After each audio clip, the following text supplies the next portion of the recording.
सरपंच काका, विक्की जॉन कुछ भी कहले बा रउआ सब लोग के मालूम बा। अब आप लोग अपन फैसला सुनाई।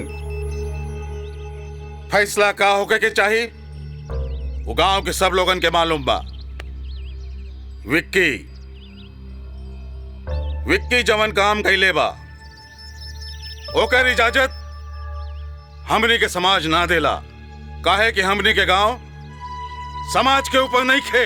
समाज में रहे के बा तो समाज का नीति नियम कायदा कानून माने के पड़ी। सही कहा तानी सरपंच जी। विक्की नियन ऐसे सब करी तो आए वाला पीढ़ी बर्बाद हो जाई। एकरा पर लगाम लगावल बहुत जरूरी बा। ई गांव केहू के बाप के बपौती ना हा काका। जितना तोहार बा उतने हमरो बा। हम उहे करब जौन हमरा नीक लागी। लेकिन तोहार ई काम कोनो और से निमन नहीं खे। सरपंच काका, आप लोग कहाँ एकरा से बात करता नहीं? आप लोग अपन फैसला सुनाई।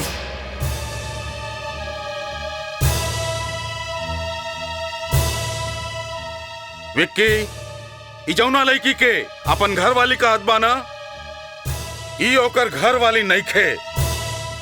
ई एकरा के 50,000 रुपया में खरीद के ले आइल बा। तब पंचायत का फैसला बा कि विक्की ई गांव में ओकरा के अपना घर में अपना साथ ना रख सकेला। के रोकी हमरा के? ये पंचायत रोकी तो रखे, बाकी हिम्मत हो तो लड़की अपने घर में रख के दिखाओ। हमरी हिम्मत के बारे में तू ना जानेला मास्टर जी। हम ई लड़की के ना छोड़ब। अगर तू ये लड़की के ना छोड़बे तो पूरा गांव तोरा के छोड़ दे। छुटवा हो जाइबे तो छुटवा। कौनो परवाह नहीं के हमरा। विक्की होश में रह के बात कर। पंचायत जौन फैसला कर दिहेस वो तोरा के माने के पड़ी। चली सब भाई। दिमाग के तनी ठंडा रखी उस्ताद, और जौन हम कहा तानी ओकरा ध्यान से सुनी। चुप कर, अब तोर कोनो बात ना सुनब। तोरे कारण हमार 50,000 रुपया डूब गए। तही कहले रहले ना उस्ताद शहर से लड़की खरीद के ले आवा, जिंदगी सुधर जाई। कहले तो रहनी है उस्ताद, बाकी हमें का पता रहे कि रउआ की किस्मत गधा के। कुछ भी बड़बड़ करते रहता रे। ठाकुर इंद्र प्रताप सिंह के तो हम ऐसा सबक सिखाई कि वो जिंदगी भर याद रखी। प्रणाम ठाकुर। खुश रही बैठी। का हुकुम बा? हुकुम नहीं ठाकुर साहब, बिनती बा। हमनी के राउर बेटा सूरज के बियाहे खातिर देखे आइल बानी जा। अच्छा, राउर साला चतुर्भुज जी हमनी के सूरज के बारे में बतौले रहले, यही से हमनी के उनका देखे खातिर आइल बानी जा। भाई सूरज इस समय गांव में नहीं खन, उस शहर में पढ़ लेन जी। अगला हफ्ता गांव में आ जाए हैं तो रवा लोग भी आ जाए और देख ले। वैसे ठाकुर साहब सूरज कौने शहर में पढ़ले? Banaras.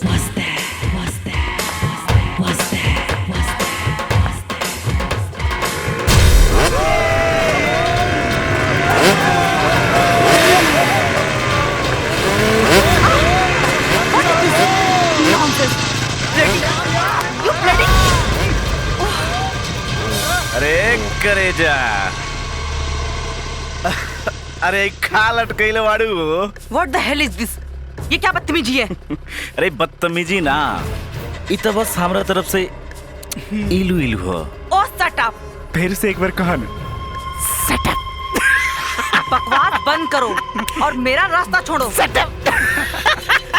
Just get lost! You bloody गंवार! ए, तोरा गंवार लोग था नहीं हम।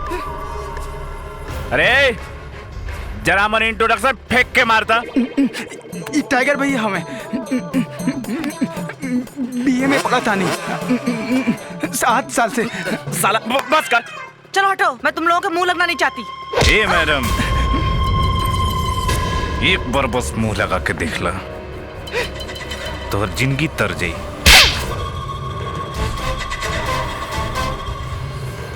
इनका गाल बानर के पिछवाड़ा नियर गाल हो गए, लाल हो गए। ए मैडम, मैं कहती हूँ हाथ छोड़ मेरा, हाथ छोड़ मेरा। ये हाथ अब ना छूटी। अब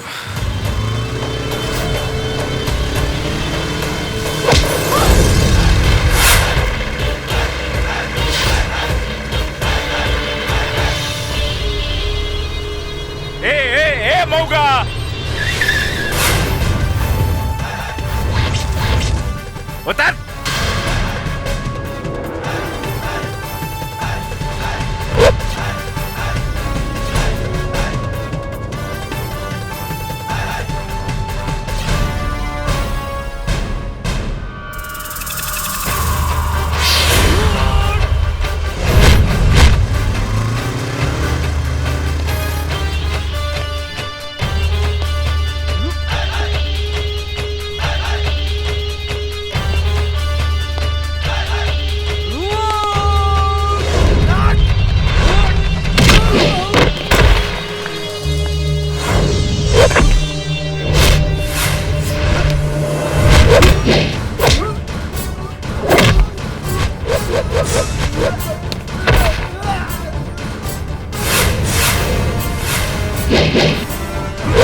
भैया माफ कर दो हम लोग।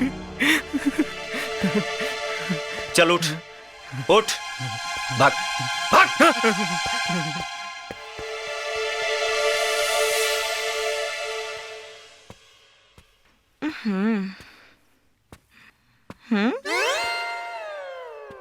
मैडम जी कपड़वा बड़ लगा था, तनी छोट करला और अच्छा लगी। Excuse me.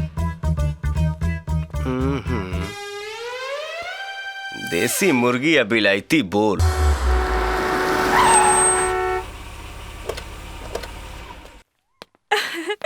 अरे माई। सूरज गोड़ लगा तनी माई। खुश रहा बेटा।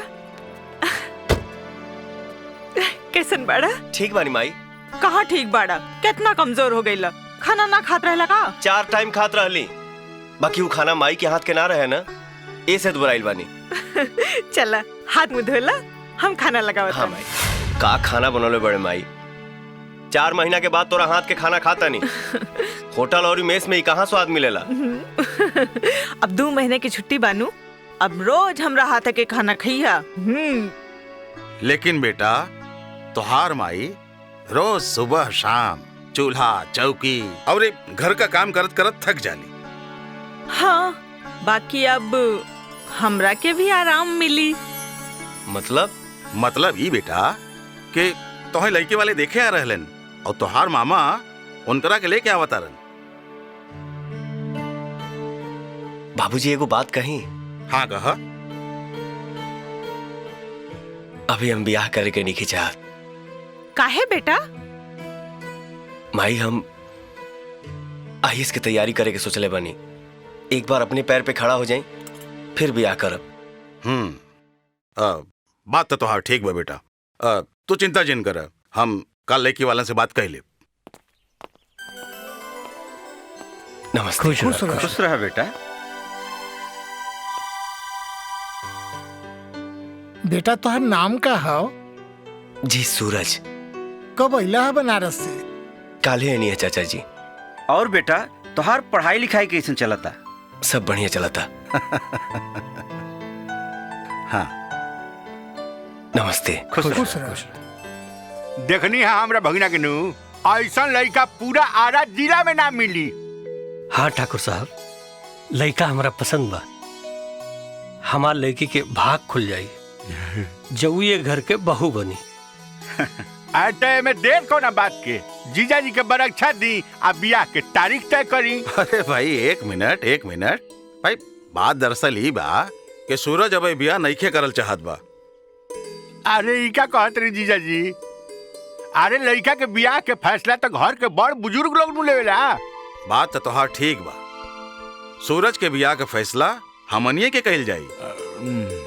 बाकी सूरज अब आईएएस का तैयारी करल चाहत बा और एकरा खातिर ओके कुछ साल का समय चाहिए। रउआ लोग अगर इंतजार कर सके नहीं तो ठीक बा। ये तो बड़ खुशी का बात बा कि सूरज कितना बढ़िया सोच बा। अच्छा ठाकुर साहब, हमने की इजाजत दी। प्रणाम। प्रणाम।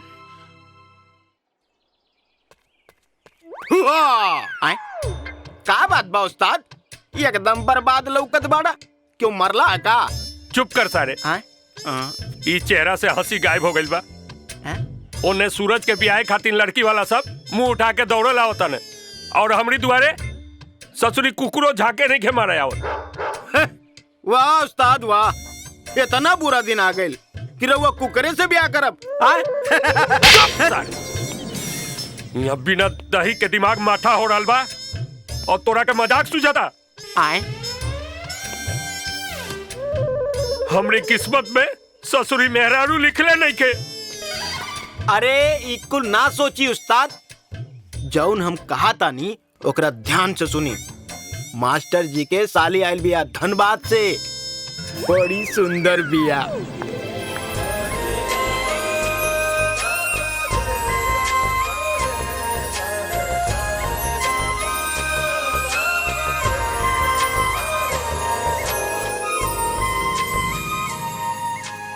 अरे वाह, इस सुंदर फूल जैसन खिलल रूप सूरज देखी तो पागल हो जाइहन। इस सूरज की हवे दीदी? सूरज ठाकुर काका का इकलौता बेटा हवन और हमनी के चाहतानी कि तोहार बिया उनका साथ हो जाए। यही से तोहार जीजा जी तोहरा के यहाँ बुलौले बाड़न। हाँ भौजी, हमनी के आ गई नीजा। बोली का बात बा? आवा पूजा, इनकरा से मिले। यही शीतल हमार छोट बहन और शीतल याद से सब तोहार सहेली शहर में रह के अपन पढ़ाई करत रहली है। बीए का इम्तिहान देहली है इस साल और गांव घुमाई आइल बाड़ी यहाँ पर। जाके गांव जवार घुमा दे इनकरा के। काहे ना भौजी, हमनी के पूरा गांव घुमाई देव, सिवान भी दिखाई देव। चला शीतल, चला चला। मैंने सुना। हाँ? ओ समझ गयलू ना? हाँ हाँ भौजी, तू चिंता मत करा, हम सब समझ गई नी। का बात है दीदी, हमरा के भी बतावा। अरे कुछ ना, चला शीतल चला चला, हम बतावा तानी। उस्ताद, हाँ? हऊ देखा। अरे सारे, हाँ? ये लड़की हो? ये तो अप्सरा हरे। उस्ताद, जाई और अपना दिल के बात कह दी। अच्छा। अब वहीं अकेले बिया।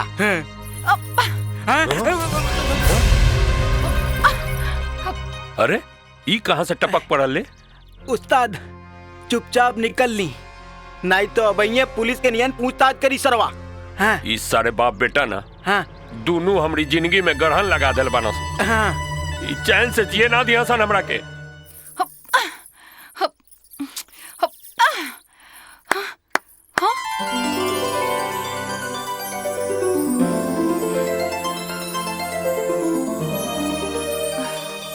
तनी और जोर लगा के। वाह, जंप मारो तारू।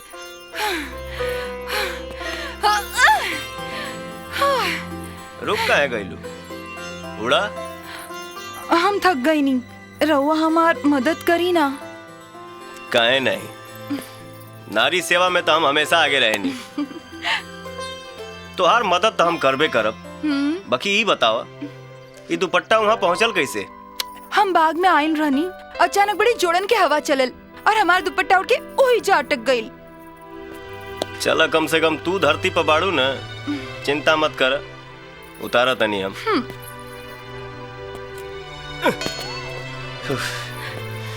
Very good. तनी और जोर लगाई, का जंप मारे नी। का यादा, का जलवा, हमरा का समझता रू हलवा? हम एक नंबर के बुर्बक हैं, जान न पहचान, मियाँ जी परेशान। अब दुपट्टा तो हर बाद में उतरी, पहले अपन परिचय दा। हम तहार रानी, तू हमार राजा। का सोचा तारू हो? अपन नामो पता भुला गेलू का? हाँ, ना ना, हमार नाम शीतल है, हम विनय मास्टर जी के साली हैं। भैया के साली मतलब आधा घर वाली। हम तो पूरा घर वाली बने के चाहतानी। अब तक तोहर दुपट्टा उतारे खातिर कौनो न कौनो जुगाड़ लगावही के पड़ी।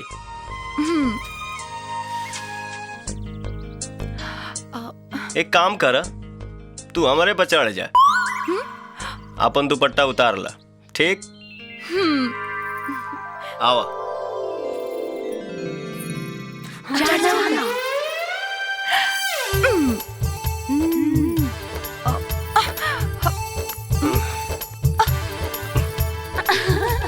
अरे लड़की है कि गोवर्धन पहाड़ ही अरे। आइला हाई धा के उतारा।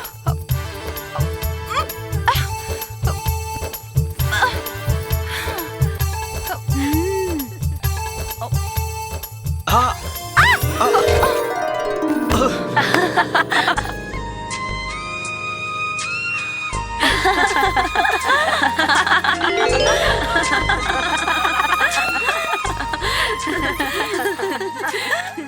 अच्छा अच्छा, तो यहाँ पूरा फौज जमा बा। सूरज बेटा भाग ले यहाँ से, नहीं तो लफड़ा हो जाए। अरे ए पूजा, अगर वो ना आई है तो ऊ के हो? उहे सूरज भैया के बात कर तड़ू का? ओए होए, अभी से नाम लेवे में परहेज। ए मैडम, हाँ?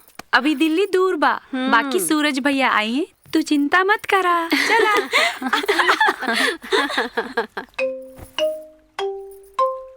बस तू उहे करा जवन हमने के समझौले बानी जा।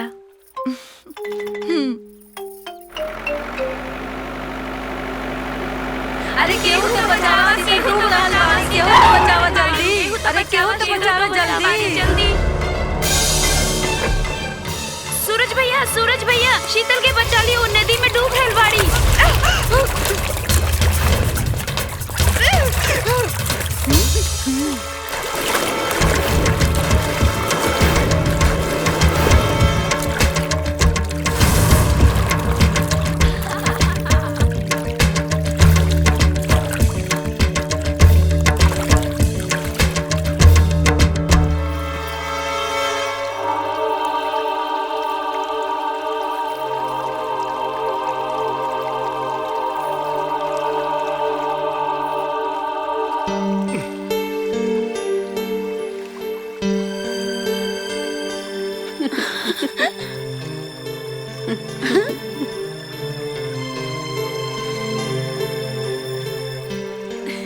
अब इनके बचावे खातिर मुंह में सांस भरे के पड़ी, तबे ही बची हैं। हाँ हाँ भैया, दे दी भैया।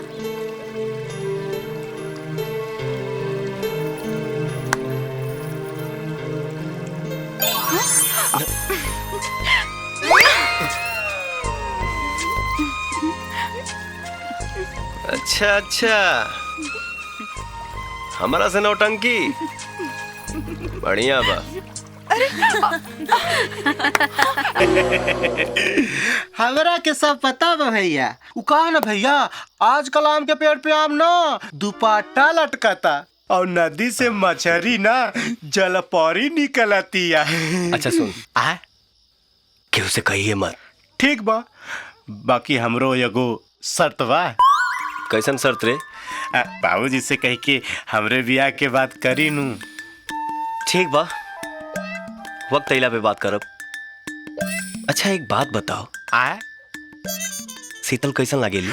बहुत निमन लागेली भैया, राउर संगे जोड़ी खूब जमी शीतल के।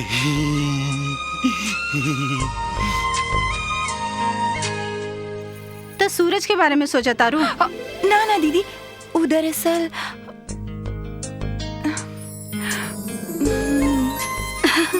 अरे पागल, ते में शर्माए वाली कौन बात बा? तू सूरज के पसंद करेलू ना? और सूरज वो भी हमरा के चाहेलन। माई हम जाता नहीं। हाँ? अरे सूरज, बैग उठा के कहाँ चल देला? दोस्त के ब्याह में जाता नहीं। हम आई नहीं और तू जाता रहा। चला बैग अंदर रखा। ना भैया, जाए दाम के नहीं तब दोस्त नाराज हो जाए। और बस 3-4 दिन के तबाद बा। ठीक बा भाई, जा। खुश रहा। खुश रहा। खुश रहा।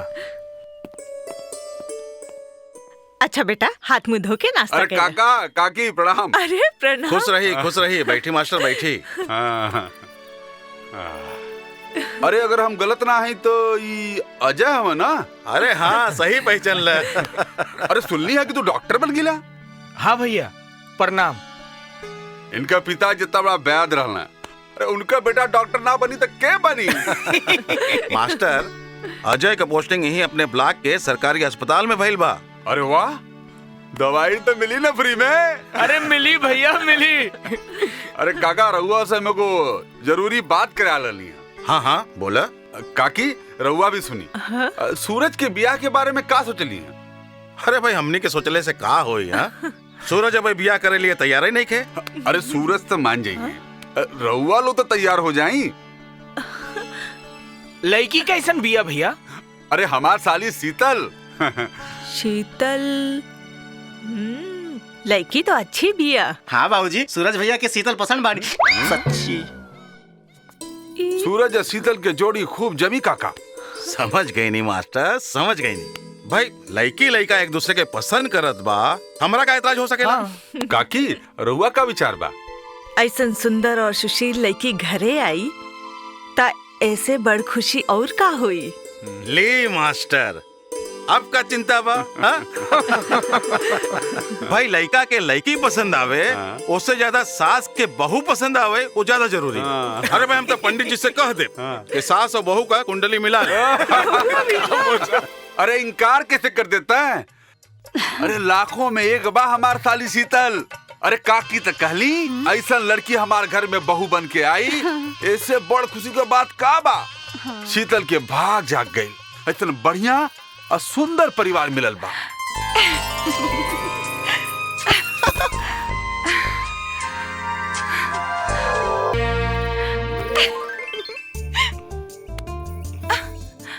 तू यहाँ?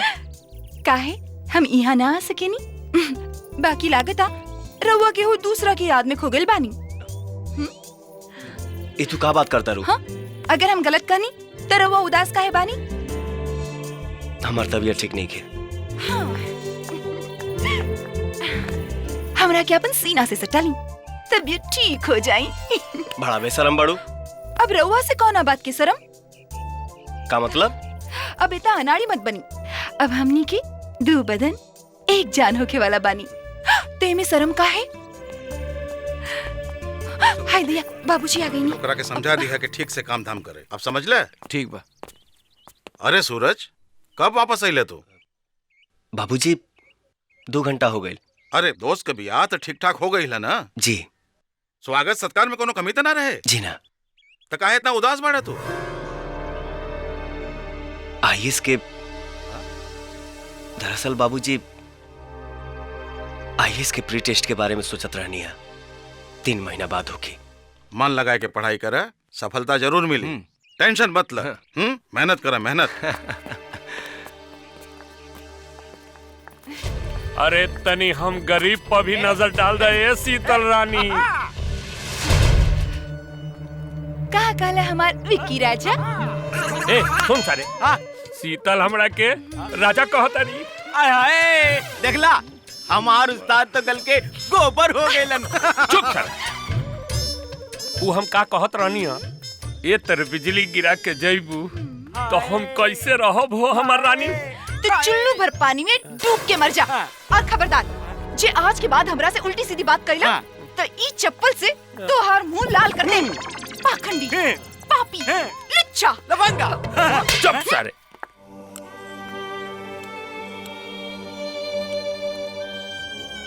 अरे बेटा, खाना खा, ये दाल के कटोरी में का खोजे दाड़ा? जी बाबूजी। अजय बेटा, तनी एकरा के चेक कर। हमरा तो बीमार लागता। जब से ही बनारस से लौट के आयल बा हम देख रहल बानी कि पाकल पपीता नियन एकर मुंह लटकल बा। न खाता, न पियता, न हंसता, न बोलता। चेक कर तनी। अच्छा मौसा। बेटा तबीयत कुछ खराब बा का? ना माई। अरे तो बतावा ना का बात है? अरे हमरा के बतावा भाई। कोनो बात नहीं के भैया, हम बिल्कुल ठीक बानी। मौसा, एकर बीमारी पकड़ा में आ गई। अरे बिना चेकअप कइले? हाँ मौसा। का बीमारी बा? सूरज लगने आ गई बा। बेटा खाना तो खा ला। माई हमरा भूख नहीं के।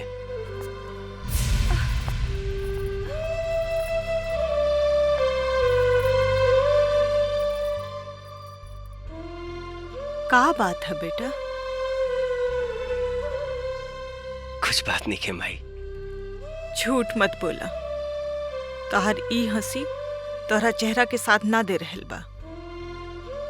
हम देखा तानी तू कुछ दिन से बहुत परेशान बाड़ा। बतावा का बात है? हम सच कहता नहीं माई, कोनो बात नहीं के। ना बेटा, कुछ बात तो जरूर बा। हम तोहार महतारी हैं, हमरा से तोहार दुख ना छुपी। बतावा बेटा, तोहरा के हमार क्रिया। माई, बेटा, सुख बटला से बढ़ेला और दुख कम होला। बतावा। माई हम हाँ बेटा। माई हम बोला। बनारस गइल रहली ना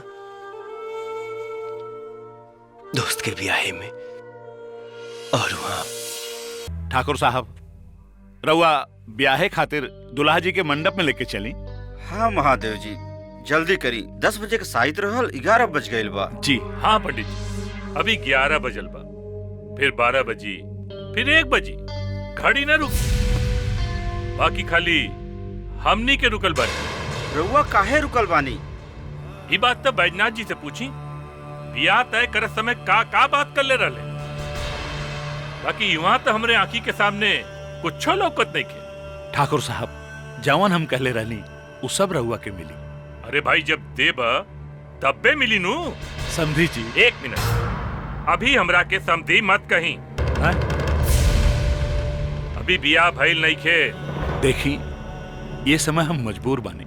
लेकिन हम मजबूर नहीं की। अरे हमरा लड़का खातिर 20 लोग लाइन लगैले रहले, लेकिन हम अरे तोहरा बात पे फंस गई नहीं। अब ऐसा मत कही रहुआ। काहे? परीक्षा के समय तू कहले रहला ना कि द्वार पूजा के बाद तोहरा के 2 लाख रुपया नकद और एक 4 पहिया गाड़ी मिली।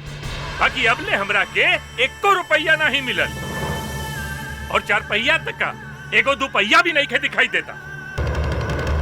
ठाकुर साहब जवन हम कहले बानी वो धीरे धीरे सब देव। एकर मतलब हम भिखारी नियर तोहरा से धीरे धीरे भीख मांगत रही। ना भाई ना, ये हमरा से न हो कि जब ले रुपया और 4 पहिया हमारे आंखी के सामने ना आई, हमनी में से कोई भी मंडप पे न जाए। ऐसा ना करी। हमरी इज्जत करुआ ख्याल राखी। अरे बेइज्जत तो हम हो रहल बानी, तोहरे दुआरे बारात लाके।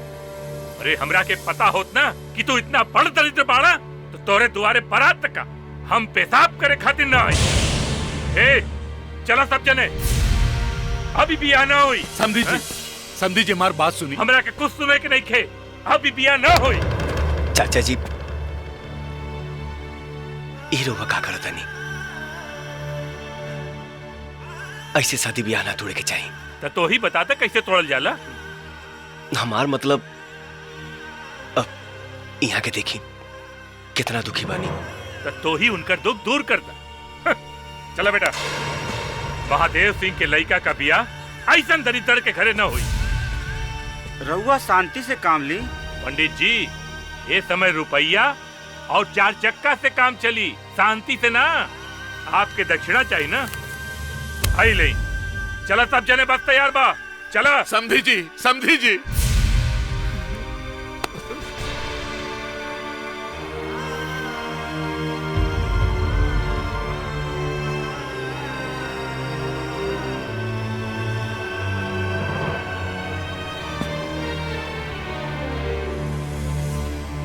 वाले को लगता है कि पारुल, अरे क्या करत बाड़ू बेटी? ई का करत बाड़ी? अरे संभाल। ई तू का करता रू? पागल हो गइल बाड़ू का? रवा के है? हम राहुल के दोस्त है सूरज। रवा काहे न गए नी बारात के साथ? हमरा के केहू के हमदर्दी की जरूरत नहीं है। रवा काहे बचावनी हमरा के? मार जाए दी हमरा के। जवन तू करे जाता लुहा वो ठीक ना हा। अजान दिहल हर समस्या के हल ना हा। आत्महत्या कइल महापाप हा। महापाप। सब जाने नी, लेकिन जौना लड़की के बारात दुआरे से वापस लौट जाए ओकरा खातिर जिए से ज्यादा मरल आसान होला। हम तो बस यही जानी लकी जिंदगी मिलल बा जिए खातिर, ना कि मारे खातिर। का करब हम जी के? का हासिल होई? मार के का हासिल होई? अरे ऐसा निसन छोट बात पर सब तोहरे नहीं आत्महत्या करे लागे तो हो गई। छोट बात? हाँ, रवा खातिर ही छोट बात होई, लेकिन जेकरा ऊपर बीतेला उहे जानेला। लेकिन जौन भाई ओकरा खातिर तू खुद के सजा काहे देता रू? एमे तुहार का गलती बा? ये बात समाज के समझाई? काल्ह से हमरे गांव, अपने रिश्तेदार हमरे ऊपर ताना मरी है। हमरा के कलंक समझल जाई, घर से बाहर निकलल हमार मुश्किल हो जाई। केहू कोनो शुभ काम में हमरा के अपना घरे ना बुलाई। ये दर्द, ये अपमान हमरा पूरा परिवार के झेले के पड़ी। समाज में ये कलंक से जिए से तो अच्छा बा कि हम मर जाए। ये तू कौना दुनिया के बात करता रू? हम ये दुनिया की बात करत आनी जहाँ बेटी जन्मते महतारी बाप पे बोझ बन जाली, जहाँ दहेज खातिर ओकरा के जला दिहल जाला, जहाँ दहेज के लोभी लोग बारात वापस लेके चल जाले, लेकिन ई ना सोचेले कि लड़की के जिंदगी के का होई।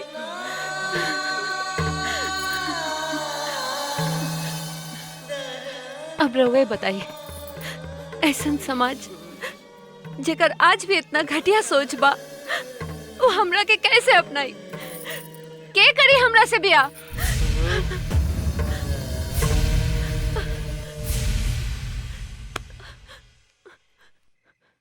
हम करब तोरा से बियाह।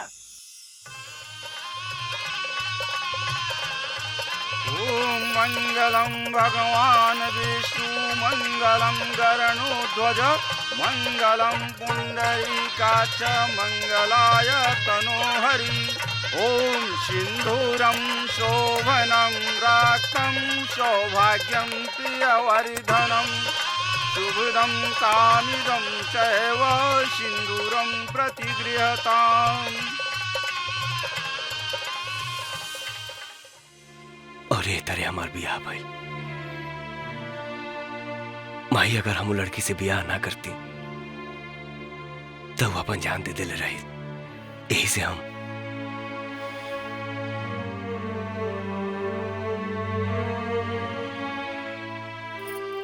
बियाह कर लिहला तो उदास काहे बाड़ा?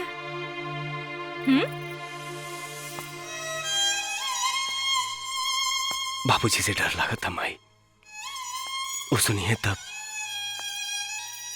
हाँ बेटा, तोरा बाबूजी के पता चली तो ई घर में भूचाल आ जाई। हाँ माई, यही से हम बियाह के बाद विदाई के बाद आइल तो झूठ बोल देनी कि बियाह के समय हमारा खानदान में विदाई ना सहेला, बाद में कौना ले जाई। ई तो अच्छा कैला बेटा, जे तू बहू के ना ले आइला। लेकिन ऐसे कब तक चली माई? आखिर एक ना एक दिन तो विदाई करावे की पड़ी। हाँ बेटा, विदाई हुई, लेकिन सही समय पर। समय हर दुख, हर कठिनाई के इलाज खुदे करेला। तू चिंता मत करा, तोहरा के उदास देखे नी तो हमार कलेजा खल जाला। क्या बात है? मतारी बेटा बड़ा उदास लगा तारा। वो बातें ऐसन बा। अरे हमरो से बतावा लोग। सूरज के एगो जिगरी दोस्त रहे, उहे उहे उहे मुँह गइल। अरे ये तो बड़ा बुरा खबर बा, हमरा के बतावे चाहिए ना। देखा बेटा, जे गई लोकरा के याद में दुखी भइला से वो वापस तो ना आई ना। ये तो दुनिया का रीत है बेटा। सूरज यही से अभी ब्याह ना कैल चाहता। कोनो बात नहीं, सूरज जब चाहिए ना तब ब्याह हो जाएगी। हम समझाए दे मास्टर जी के। हाँ बेटा, मौसी, सूरज सही कहता। मतलब यही के एक जिगरी दोस्त मर गई। बेटा, हम तोरा के सच बतावता नहीं। प्रणाम ठाकुर साहब। खुश रह खुश रह। क्या बात हो बेचू, सवेरे सवेरे मगरू के साथ? इनकर बेटा बेचना बम्बई से एको लड़की बियाह कई के ले आइल बा। ऊ बिरादरी के नईखे, अभी डेरात बाड़न पंचायती से। रउआ कुछ सलाह दी। इतना बस नहीं खे तोहार अपने लड़का पे? अरे तोहरा से बिना पूछले बिया कर लिहलस। देखा मंगरू, हमारे कई सलाह बा कि अपना बेटा और बहू के अपने घर से बाहर कर दे। अगर वो दोनों घर में रही है ना, तो बिरादरी का पंचायत बैठी और तू बेइज्जत हो गए। लेकिन ठाकुर साहब, हमारे पास ले देख के एक बेटा बाबा, एक कई बेटा था हमारा पास भी बा मंगरू, लेकिन हमारा चोरी से गैर बिरादरी में बिया कह के तो के घर से ना निकाला, सीधा गोली मार दे वो के। माई, अब का हुई? बेटा, मंगरू तोहरे बाबूजी के बात से डरा गई हुई, बाकी हम न डरब। तू चिंता न कर। पारुल ई घर के बहू हवे और ऊ ई घर में आके रही। सूरज, तू मौसी का ठीक से समझौले नहीं खेका? समझौले रानी भाई। अरे तो उचिलात काहे नहीं खे?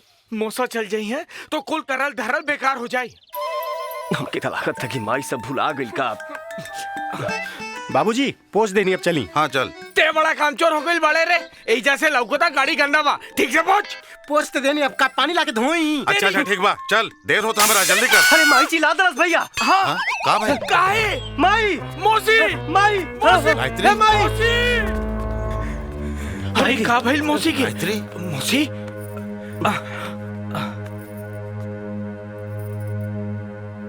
सुखिया डब्बा दे।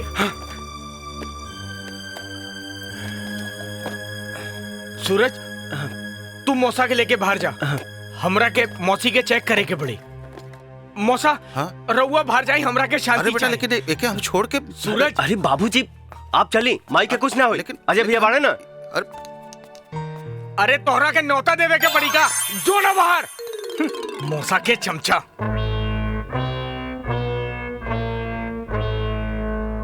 मौसी,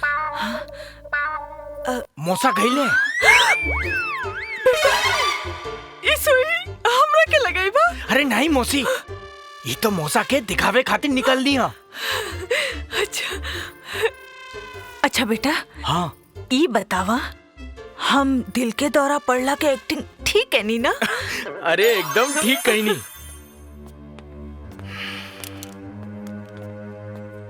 अरे बेटा, कैसन तबीयत बता रहा मौसी के? मौसा, मौसी की तबीयत ठीक बाटे, बाकी हमरा के एगो बात समझ में नहीं आवत। मौसी के ब्लड प्रेशर की बीमारी कब से हो गई? अरे ये मनहूस का मुंह देख देख के तोहार मौसी और बीमार हो गई बाड़ी। जब देखा तब मुंह लटकवले फिरता। अरे मौसा, दूसरे की परेशानी में हमनी के परेशान कर ले भाई। छोड़ी मौसा, जाए दे, ए में केहू के गलती नहीं है। बस आगे एगो बात ध्यान रखे, मौसी के टोटल आराम चाहिए। अगर मौसी फिर से मेहनत करी तो फिर मुश्किल हो जाए। सही कहा ताड़े बेटा, आज से तोहार मौसी कोनो काम न करिए। आज से सब काम सुखिया करी। हाँ, हमरा के तो सतुआ भी साने ना आवेला बाबूजी। अलबत्ता हमार बियाह भइल रहता। चुप बुढ़बा, जब देखा तब बिया रटत फिरला। तो हमरा के काहे डांटतानी? हमार न सही तो सूरज भैया के करा दी, सब दुख दूर हो जाई। अब घर के काम के करी तू सबे जान ला, बाकी मौसी के टोटल आराम चाहिए। मौसा बस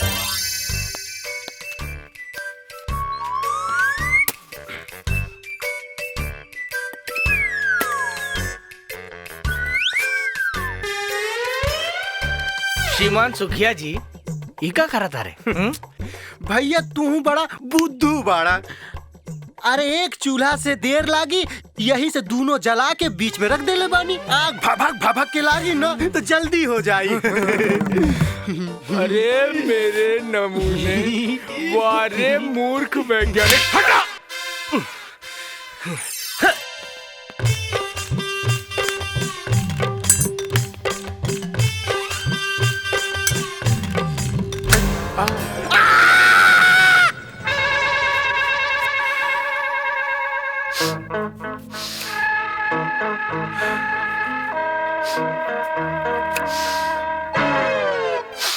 अरे मौसा, रउआ काहे रोतानी? अरे बेटा, पूरा गांव जवार तक, पूरा जिला हमार बाल भी बांका ना कर सकेला, लेकिन ससुरी प्याज आज हमका रुलाए दिले। इतना कंजूसी ठीक नहीं खे मौसा। अरे कंजूसी कहे के बेटा? ये 1000-2000 रुपए बचावे के चक्कर में रउआ खुद काम कर रहल बानी। अरे बेहतर हुई एगो नौकरानी रख ली, सारा झंझट खत्म। अरे गांव हवे, शहर नहीं।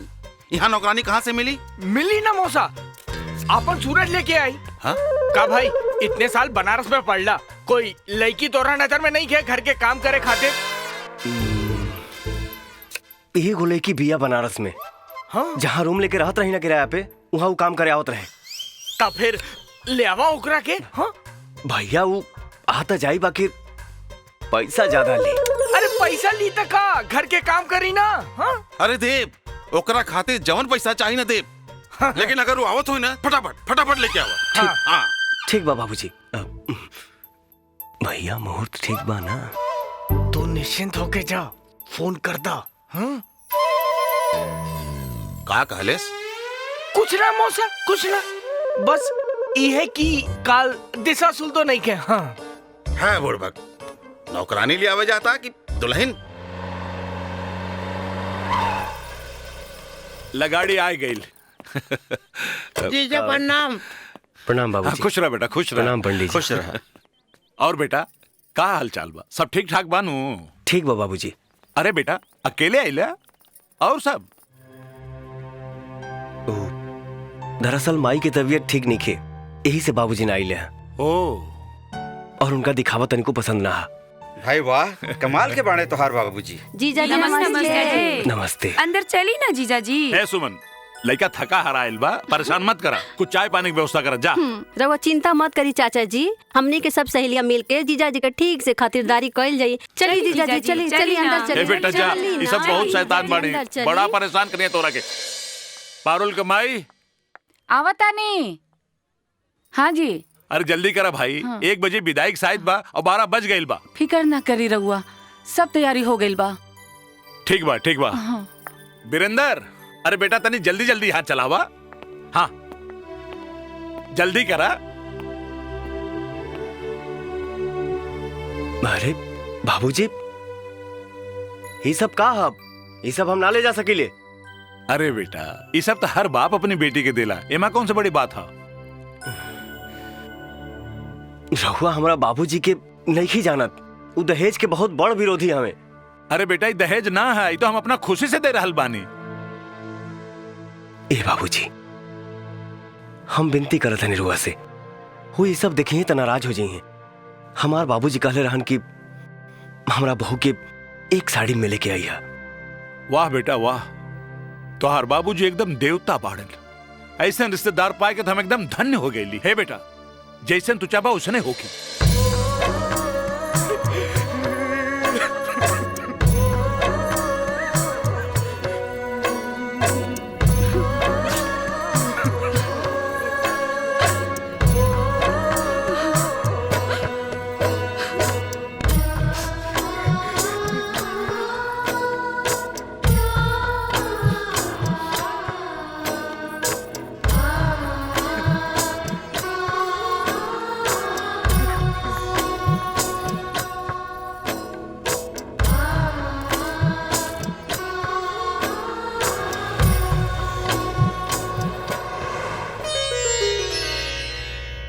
लागत है तू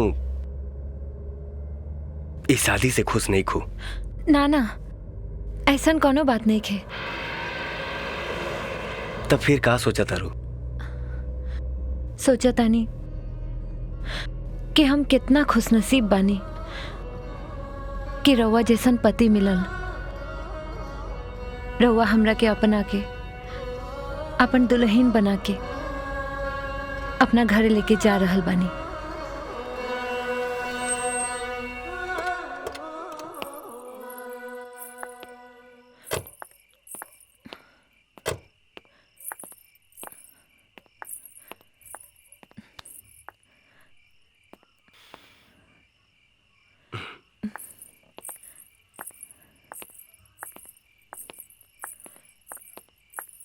रुक जा।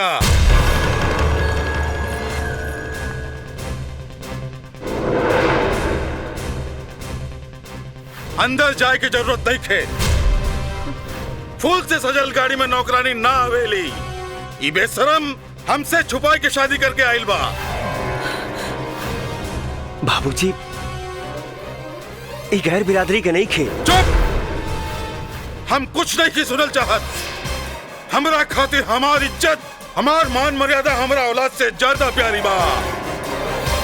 हम तो के जिंदा ना छोड़ब सूरज।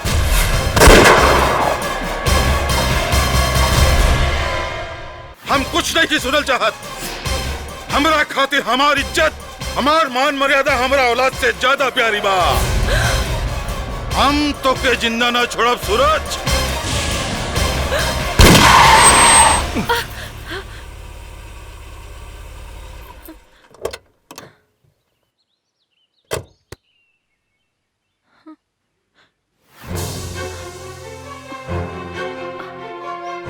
ये सब का करत हन?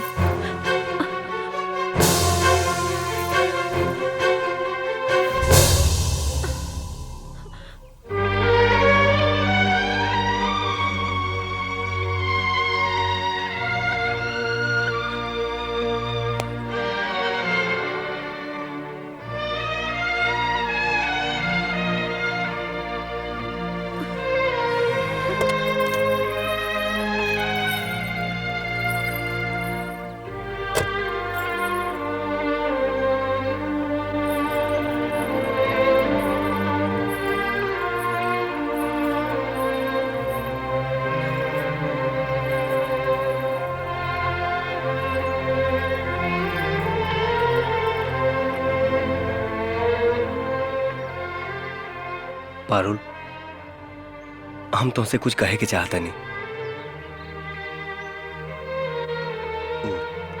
कहा कि हम तुमके धोखा देवे के नहीं चाहत। घरे पहुंचला के पहले कुछ बात साफ कर दिया चाहता नहीं। बोली का कहल चाहता नहीं? बात यह है कि हम तोहरा के अपना घरे दुल्हन बना के नहीं बल्कि नौकरानी बना के ले जाता नहीं। नौकरानी? हाँ पारुल, हमार बाबूजी निखन जानत कि हम तोहरा से ब्याह कर ले बनी। ये बात खाली माई और भैया जानत रहे। अगर बाबूजी जान जी हैं तो बहुत बड़ा बवाल हो जाए। यही से हम तोहरा के अपना घर में नौकरानी बना के ले जाता नहीं। बाकी जैसे मौका मिली हम बाबूजी के सब सच बता दे। तब तक तोहरा के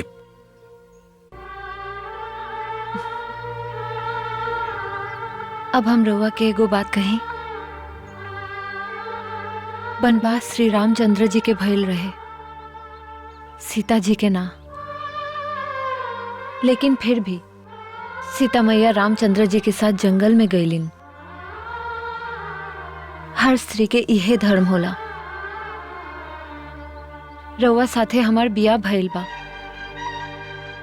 त हम रउआ साथे हर हाल में खुश रहब।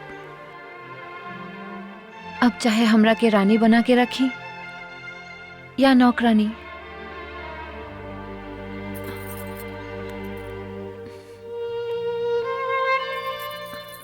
अरे कहाँ जाता रू? बस 2 मिनट।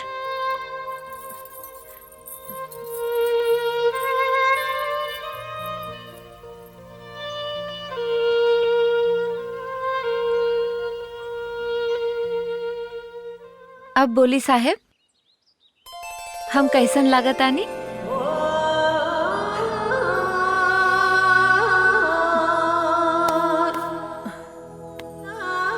कहे वाला सही है कहले बा। अच्छी सूरत को संवारने की क्या जरूरत है?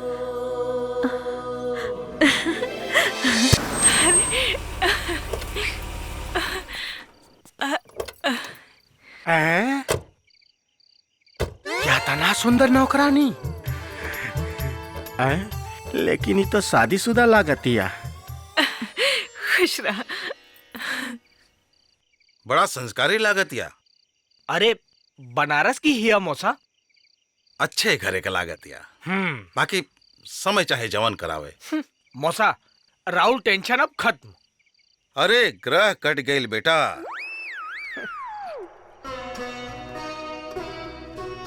ई हमरे लइका के बाबूजी हमें गोड़ लगा। खुश रह खुश रह। आओ अंदर चला। सूरज तनख्वाह के बातचीत कर ले बाड़ा ना? जी बाबूजी 2500 में तय के बानी, घर के सब काम करी। अच्छा अच्छा। का नाम है? पारो। हाँ शादीशुदा लागत या? हाँ बाबूजी, पारो के मर्द मुंबई में रिक्शा चलावेला, बाकी 4-5 साल से गाँव नहीं आवत। अरे भाई माया नगरी है, जो ही जा जाला वहीं के हो जाला। बाबूजी कौनो बार वाली के पटा लिए हुई?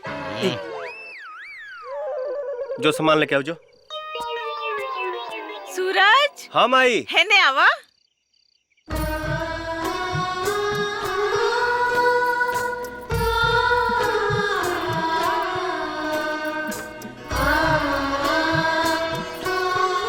अरे गायत्री, समझ गयलू ना? सवेरे पूजा पाठ कैला के बाद ही घरे के काम करिया, बुझ गयलू ना? जी। अरे भगवान, इतना दूर से बेचारी आयल बिया, चाय नाश्ता कुछ ना पूछ लो और पूजा पाठ के बारे में समझावे लगलो। अरे चाय नाश्ता भी कर ली, रउआ काहे परेशान होता नहीं? मल्लिकार नौकरी करे आयल बानी, पहले कुछ बनाई तब खाई। मलकिन रसोई घर दिखा दी। सूरज बेटा, इनका के रसोई घर दिखा दा। हाँ माई। मल्लिकार, अब आप भी बहरे जाई। अच्छा मालकिन, आप भी चली।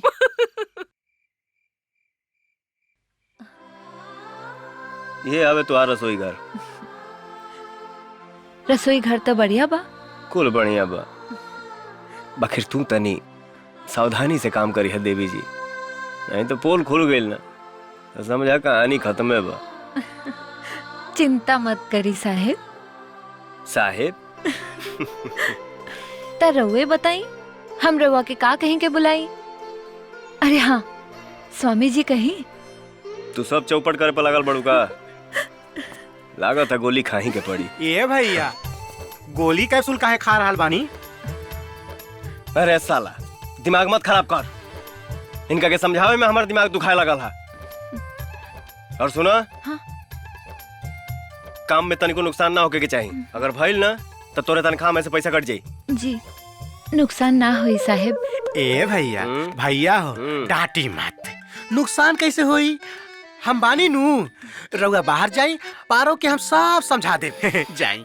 अच्छा साले। पारो, हमार नाम सुखी राम हवे। अच्छा नाम बा। खाली नाम है अच्छा बा, बाकी हम बहुत दुखी बानी। काहे? अरे अब ले हमार बिया नइखे भइल। एक बात कही? हाँ हाँ कहा ना। तू बड़ा अच्छा लागेलू। तू भी बहुत अच्छा बाड़ा। मतलब हमनी की जोड़ी खूब जमी। का कहला? कुछ ना, हम कहत रही नी, उ तुहार मरद तोरा जोड़ के नहीं खे। मतलब? महामूर्ख बा, एक नंबर के पागल, गधा, कुत्ता, कमीना, आनर बसरवा आनर। देखा पारो रानी, हमार मतलब यतना सुन्नर मेहरारू छोड़ के उ सरवा बम्बई चल गई, यार वार मुमारत हुई। बस करा, अब ज्यादा मत बोला। सारा काम हो गई, अब चली तनी नहा ली, तबे हमके माफ करता, ऐसा मजबूरी आ गई बा, का करी? और ये मजबूरी के तू ना समझबू तो के समझी?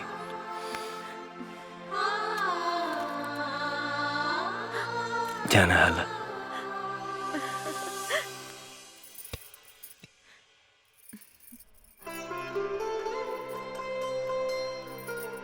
बेटा, हम तोरा से बहुत खुश बानी। तू हमरा खातिर इतना सुंदर बहू लेके आइल बड़ा। बाकी नसीब के खेल देखा, हम ओके अपन बहू भी ना कह सके नी। अरे धीरे धीरे सब ठीक हो जाई मौसी, चिंता मत करा। सब अरे कहाँ ठीक हो जाए भाई? बाबूजी माई के बीमारी के बारे में बात होता रहा बाबूजी। हम कहनी है माई से कितनी जल्दी ठीक हो जाओ तब पारो के वापस होकर घरे भेज दिया जाई। इतना जल्दी का बा? ऐसा नौकरानी कहाँ मिली? तुम्हार बियाह हो जाई तो पारो चल जाई।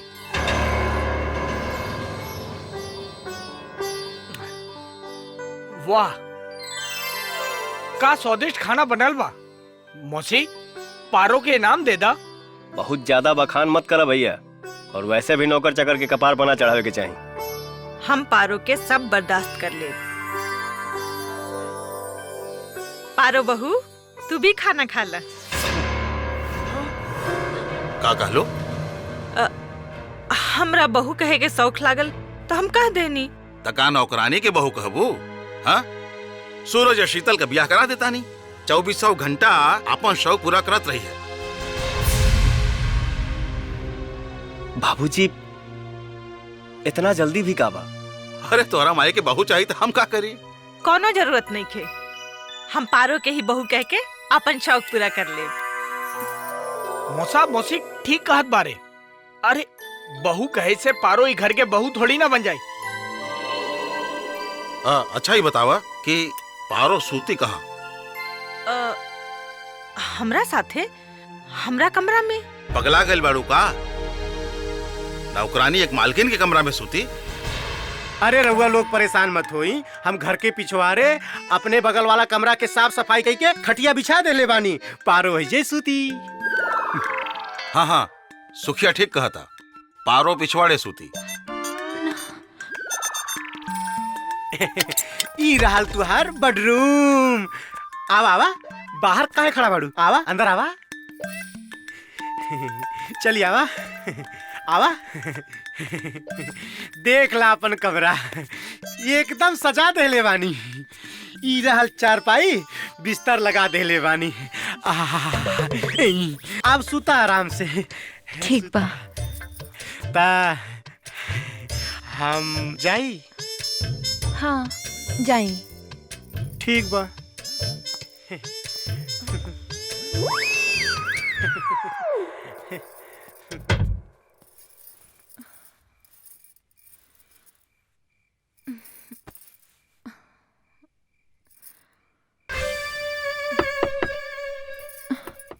अब के आ गई?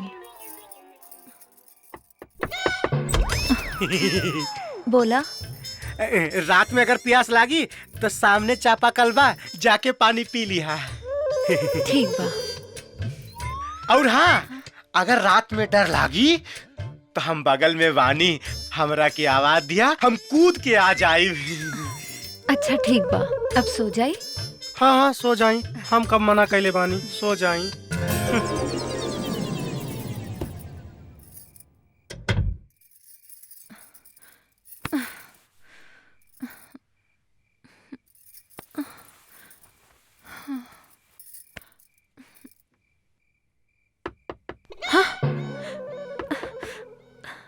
बेशरम फिर आ गए। लागत आ एकर दिमाग ठीक करे के ही पड़ी।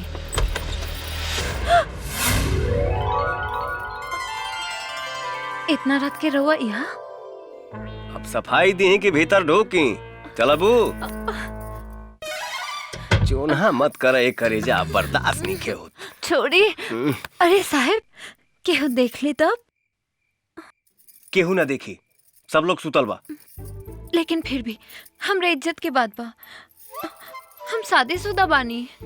अच्छा सुनबू, बार घर देवर भतारे से चौल हैं?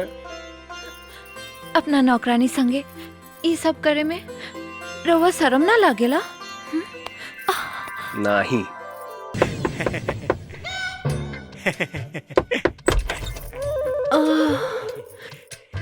का बात है सुखिया? हम सपना देखनी है कि तोहरा के ठंडक लागता, ई कंबला और सुता तानी के जाड़ा न लागी। हाँ? का बात है रे सुखिया? कुछ ना बाबूजी, पारो के कंबल देवे आयल रहनी, मौसम ठंडा बानू। पारो जी मलिकार। तू चला घर में सुता, चला।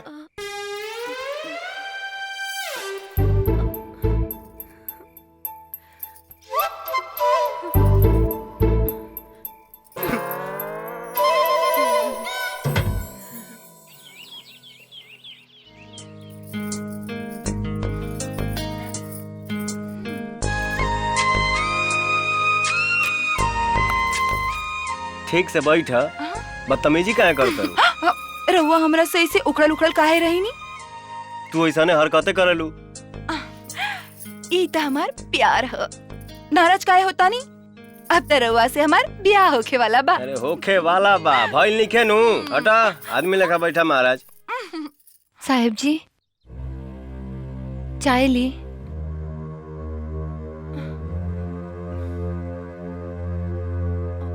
ई के ह? ई पारो है, बनारस से आइल बाड़ी घर में काम करे खातिर। ओ, नौकरानी बोले में शर्म लागता। इनकर परिचय तो करा देनी, हमार परिचय न कराई। हाँ हाँ हाँ, काहे नहीं। पारो, ई शीतल है। रउआ भी ना कबो बुरा परिचय ना देनी। हम शीतल हैं, तो हर साहब की होखे वाली पत्नी। रामचंद्र कह गए सिया से।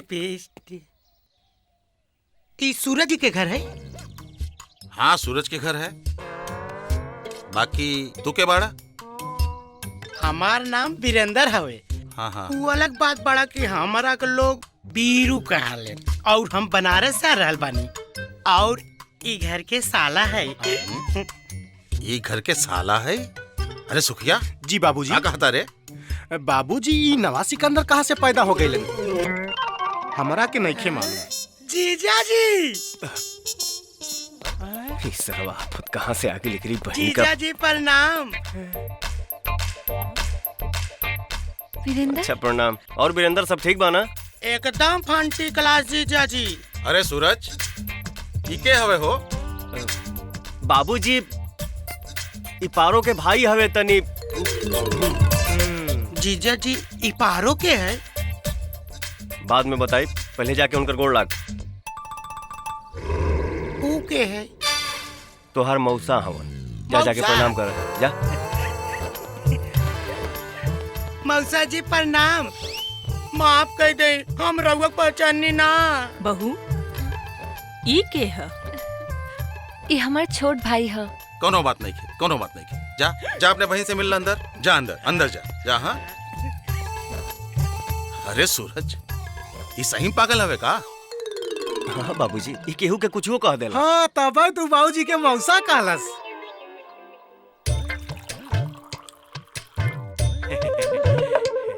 का बाबू? ए बाबू, अच्छा तू पारो के सगा भाई हुआ का? ई पारो के है? तोहार बहन? पारो हमार बहन नहीं खे। लागत सर पूरा पागल बा। अच्छा ये बताओ, तोर जीजा कब चिट्ठी उठी लिखलन या फोन ओन करेलन?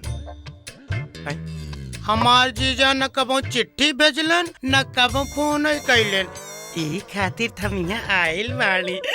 यही जा तोर जीजा कहाँ रहलन? ऊ तो गइलन बम्बई। बम्बई? हाँ। बिना हमारा बताउले बम्बई चल गइलन। ए बाबू, सुना काहे रोवत बाड़ा तू? आए खाइला और खाइला बाबू। अब हम क्या करा के जीजा का? जीजा? तू हमरा के जीजा कहा? हम तोहार जीजा, तू हमार साला। हम बिहारी, तू बनारस वाला। आए मरबो तारा तो कापत फाट जाई, तो का जीजा कह जाई। अरे सुखिया, का हो रहल बा? कुछ ना बाबूजी, जान पहचान बढ़ावल जाता है। नाना जी। नाना जी ना, हम तोहार मौसा है, मौसा। हाँ वो मौसा जी, देखी नहीं कहा था हमारा के जीजा का। ना तो सूरज के ही जीजा का। अरे सुखिया, तोरा के सब पता बा ना? इका चल बस, अब चल जो यहाँ से। जी बाबूजी। वीरेंद्र, तू आराम से खाना खा। हाँ ठीक बा मामा जी, ठीक बा मामा जी। अरे मामा ना, मौसा। हाँ वही मौसा जी। हाँ। मौसा जी। हम तो कई बार कहनी है कि वापस घरे चल जाओ, बाकी कहा था पूरा 1 महीना रहब, कहा? हाँ। 1 महीना? हे भगवान, अब का हुई? माइते चिंता मत कर, हम वीरेंद्र के वापस भेजे के पूरा तैयारी कर ले बानी। बस ते अब हमार तमाशा देख। वीरेंद्र, खाना खा ला दबा के। जीजा जी कब आई नहीं बम्बई से? बस अब यहीं आवते बानी। एक काम कर, अब तू अपना घरे जाए के तैयारी करा। ना जीजा जी, अबे हम यहाँ रह, हम ना जाबे। 1 महीना रह। अरे तोहरा बाबूजी के तबीयत खराब बा। बाबूजी की तबीयत तो मेरा ना खराब हो सकेला, उ तो योगा कर रहे। हमरे मोबाइल पे तोहर बाबूजी फोन कैले रहन, तबे ना बम्बई से भाग के आवतानी रे। ठीक बात, तो हमारा के बाबूजी से मोबाइल पर बात करावा, तब हम मानब। अच्छा दुलरुआ सारा मार ना बतिवाइब तो ना विश्वास करबा। हैं चले। हेलो बैजनाथ जी, हली वीरेंद्र से बात करी। हमारा बाबूजी के नाम लेता रहा लावद। बाबूजी, जीजा जी का कहता ने रहुआ तबीयत खराब बा? हाँ बेटा, 2 दिन से तबीयत बड़ा खराब बा। सर्दी खांसी धइले बा। तोहार माई तोहार ननिहाल गइल बा। तू जल्दी घरे आ, ना तो हम घाटे पहुंच जाई। अभी हंडिया में तोहरा से मुलाकात होई। ऐसे मत कही बाबूजी, रहुआ कोनो डॉक्टर से दवा ले ली, हमार हलवानी पालागी। हट साले। अब विश्वास हो गईल? हाँ। बाकी जीजा जी, हमारा बाबूजी के आवाज बदला लगा था। अरे सरवा, जेकर तबीयत खराब होला ओकर आवाज बदलिए जाला, ई प्रकृति के नियम है। तू एक काम कर, सवेरे 5 बजे वाली बस पकड़ के तू घरे चल जा। हम दीदी के लेके जा। दीदी खा पी के सूत जाए, 5 बजे चले बा। अरे पहले तू तो पहुंचा, तोहरे दीदी के हम लेके आई। ठीक बा। का बाल लहरावती रे? ये बिल्कुल सावन की घटा की तरह। डुगिया, हमारी खातिर कैसन रही रे? एकदम मंगता बाबा न हुआ का? जहाँ देखला मुहे मुंह मारे लगला। अरे वो नौकरानी हुए। नौकरानी? और इतना सुंदर। सुन लिया, और जवन आम के पेड़ के बगल में खेत बा, उमे पानी फटाफट पटवाओ जल्दी। हाँ, और जल्दी जल्दी जा। आगे रिपोर्ट दे, समझे? समझ गई। चाचा जी प्रणाम। खुश रहा, खुश रहा। तो क्या पहचानी ना बेटा? चाचा जी, हमार नाम राहुल सिंह है, घर चंदोली है, सूरज के दोस्त है यहाँ। अच्छा अच्छा अच्छा, बैठा बैठा बैठा। खड़ा कहाँ है बड़ा? बैठा। अरे पारो, पानी ले आवा, देखा मेहमान आइल बाड़े। और बेटा, घर में सब ठीक ठाक बा ना? जी।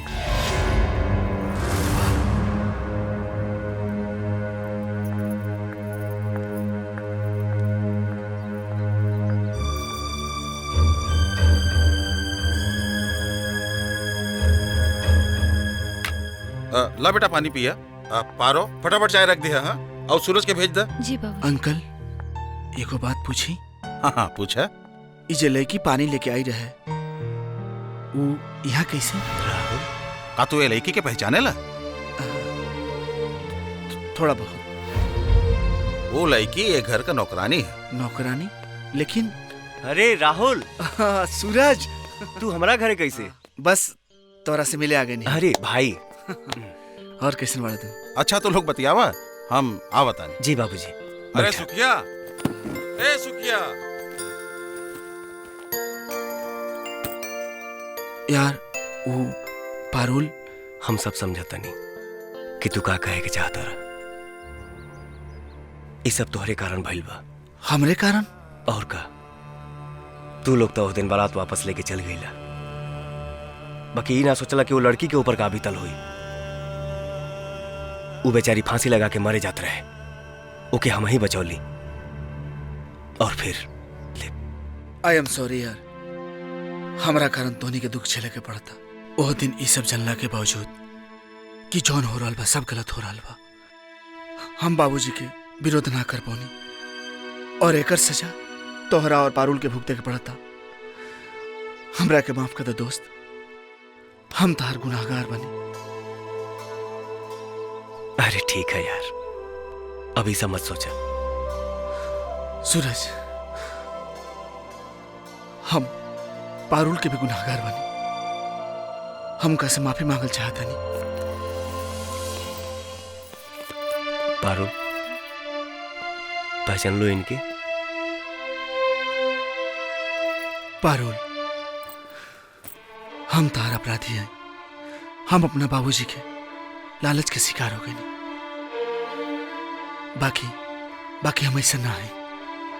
हम तो बहुत बड़ बदनसीब बने।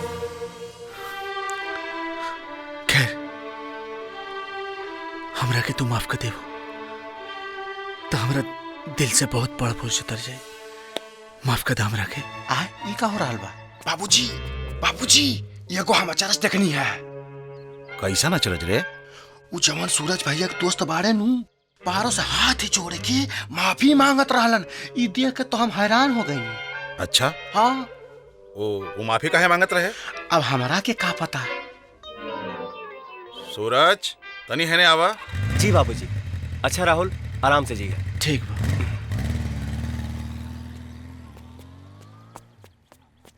वो तोहार जवान दोस्त आयल रहे, वो पारो से माफी काहे मांगत रहे?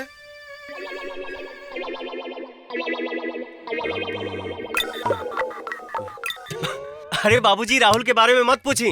वो पैसा रुपया के मामला में बड़ी कंजूस है। सूरज, हम पूछतानी वो पारो से माफी काहे मांगत रहे? 3 महीना के तनख्वाह नहीं खेदले पारो के। तनख्वाह?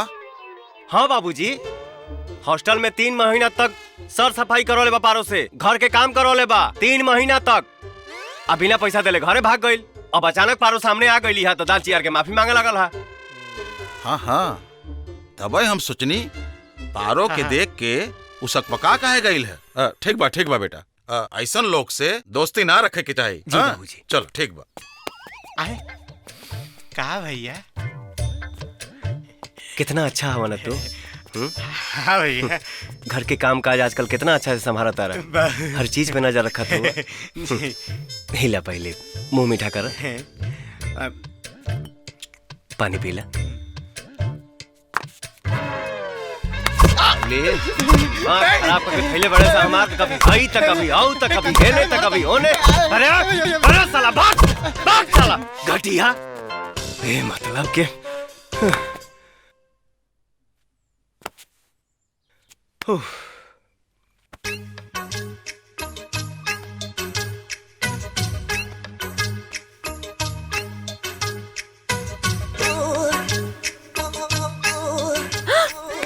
इतना रात के रहो यहाँ, केहू देख ली तो गड़बड़ हो जाए। अच्छा सुना ना, हमरो माने है कभी कभी खराब हो जाता, बर्दाश्त नहीं किया। का करी, आदमी है सरकार। बाबूजी बताइए ना, बाबूजी बताइए ना। हाँ भाई। बाबूजी, ये आवाज कैसे रहल पारो? ओ बिलार रहल। बिलार? ठीक बा, थोड़ा पानी दे। ले बाबूजी। चिंता जिन करा, आराम से सुत जा। हाँ? बच गई नहीं भगवान। ते यहाँ कहाँ रे? अरे भैया, यही जा का करता नहीं। अरे साले, हई गैस लीक करो तलहा, यही से एकरा के बनावे आइल बनी। हाँ तनी रात के। अच्छा एक काम करो बाबू। हाँ भैया। तुम्हें नींद में चले की बीमारी है ना? हाँ भैया, बहुत। हई औषधि जौन बा ना, हाँ, एक ही गर्म पानी में डाल के अपन पछाड़ सेक लिया, ठीक हो जाएगी। ला जा सुता, जा जा बेटा। ओह नाथ, कुछ बाकी नहीं। जाता नहीं करम जब लिखा हो लेना। आवाज चला हमरे संगवा हो, रानी मकई के खेत अरे कौन है रे? आए मामा तू? अरे साले आन्हर हो गइल बड़ा का तू? अरे हमरे पिछवाड़ा में आंख नहीं खे, तू दिने में नहरा गइल बड़ा का? साले बीच रोड पे खड़ा होके का करता? आए कचारिए दे साले आइंदा लौकलत कुकुर कहीं का से। अरे अरे देख के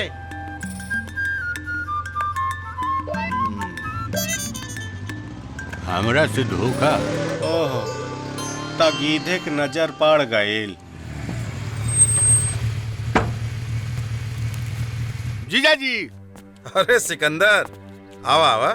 जीजा जी रउआ मजाक मत करी, हम रउआ से बहुत नाराज बनी। हमारा अपराध तो बतावा। हम कौना मुँहे राउर अपराध बताई? आए रउआ हमरा मुंह पर तक करिखा पोतवा देनी। अरे कहाँ पागल नियन बात करता रहा? हाँ अब तो हम पागल होइए गईनी। हे महाराज, जब रउआ अपना मोने के करे के रहला तो हमरा काहे के बेइज्जत करवनी? बोली ना भैया ई कुल का बकतानी? तू लोग हमरा भगिना के बियाह करवा देलू लोग, आ हमरा के खबर तक ना देलू।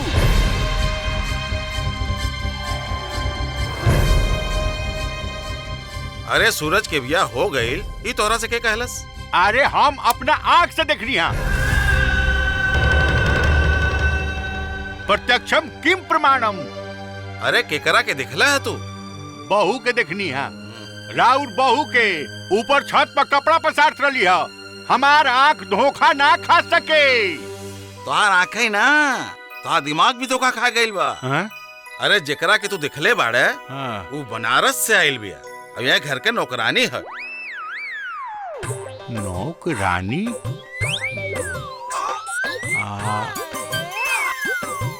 इतना सुंदर? आज मामा के बात सुन के तो हमार करेजे कांप गइला। हमके तो लगल कि सब उनके पता हो गइल का। घबरा तो हमहू गइल रहनी। वैसे राउर मामा जी हमरा के घूर घूर के देखत रहले। हम नौकरानी ना लागेली का? अरे तू मामा के ना जाने लू, वो बहुत बड़ रसिया आदमी हमें। मामा से हमारा तनी बचिए के रही है। हाँ, कैसे कैसे बची? रउआ से बची, सुखिया से बची, अब मामा से भी बची। एमे तुहार कोनो दोस्त निके है मैडम, तू चीजें ऐसन बाड़ो। अरे अरे दरवाजा तो बंद कर दी। अरे हाँ हाँ हाँ, जोश में होश ना खोए के चाहिए, लेकिन क्या करी, बड़ी मुश्किल से तो कभी कभी मिले लू। जाई।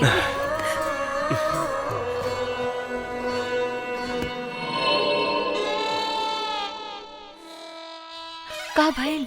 मामा ई नौकरानी हमरा भगना के संगे लापटा लपटी कर दिया, मतलब रास लीला। अरे हाँ हाँ रहुआ चिंता ना करी, सब काम हो जाई। हाँ हाँ हाँ तहसीलदार से बात कर ले। ठीक बा ना कोनो चिंता की बात ना बा। का बात है? हाँ ठीक, अरे बतावा ना का बात है। अरे जीजा तनी अंदर तो चली। अच्छा भैया तू बाद में फोन करा। हाँ चला अंदर चला। के कमरा में। अच्छा आई आई आई। का बात है बाबूजी? पारो कहाँ बिया? हमरा का मालूम कहाँ बिया? हम बताओ तन कहाँ बिया। याद नहीं है।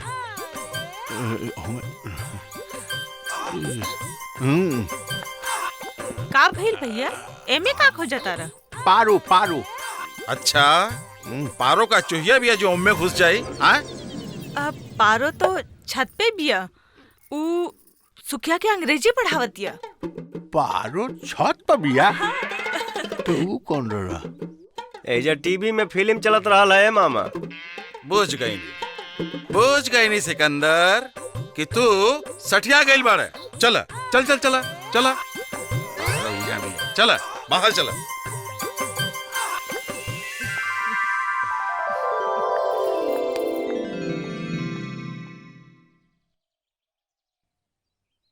हे भगवान, बच गई।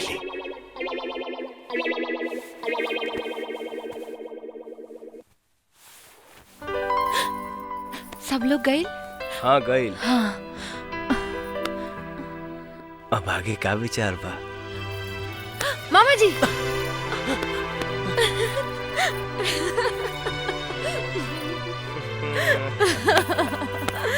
ला ला ला, I am a disco dancer, I am a disco dancer.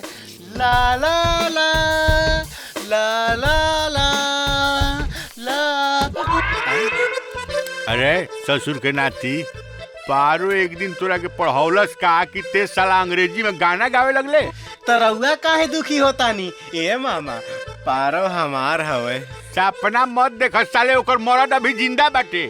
अरे उ ना आई। पारो हमरा के पढ़ाई लिखाई, फिर साहब बनाई, फिर हमनी के बियाह होई। साले ई साहेब बनी है, मुंह ना देखला साले। लंगूर के हूर ना शोभे, बुझला? कुकुर कहीं का। बूझ गई नी ए बुढ़ाऊ।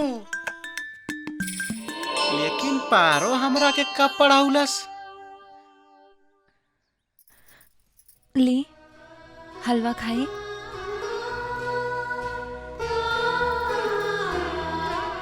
अपने हाथ से खियाओ ना।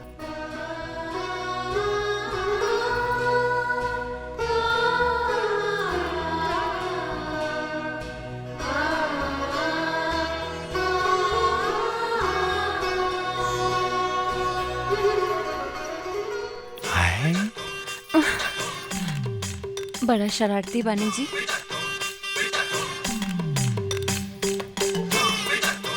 ई शरारत तोहरे चलते ना आइल बा हमरा में। रुक, आओ तनी।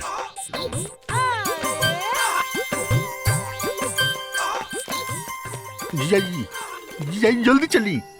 अरे कहाँ चली? अरे वो सवाल ज्यादा करी ले। अब चली ना, आज अपना आँख से प्रेम लीला देख ली। चली ना। हाय देखी।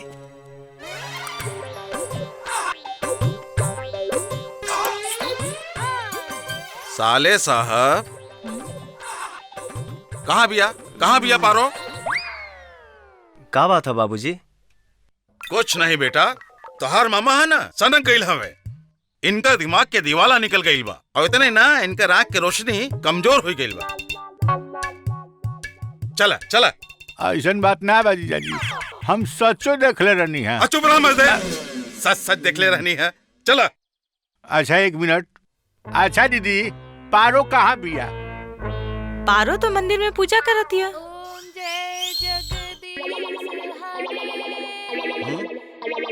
बोला हाँ? चला चला चला, देख लिया ना। चला। भक्त जनों के संकट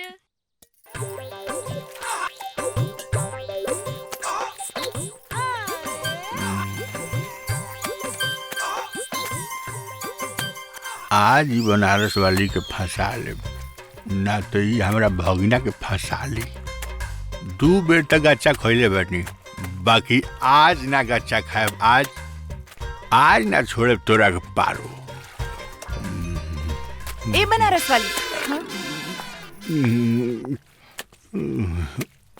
तनी हमरा हाथ में मेहंदी तो लगा दो। हाँ। और अच्छा से मेहंदी लगाई हम। हाँ। का बात है, आजकल मेहंदी लगावल जाता? अरे अब हम ही घर की होके वाली बहू बानी ना, यही से बन ठन के रहे के पड़ी। अच्छा इला दा मेहंदी लगावे आवेला ना? अरे हम बनारस वाले हैं, चिंता मत करी।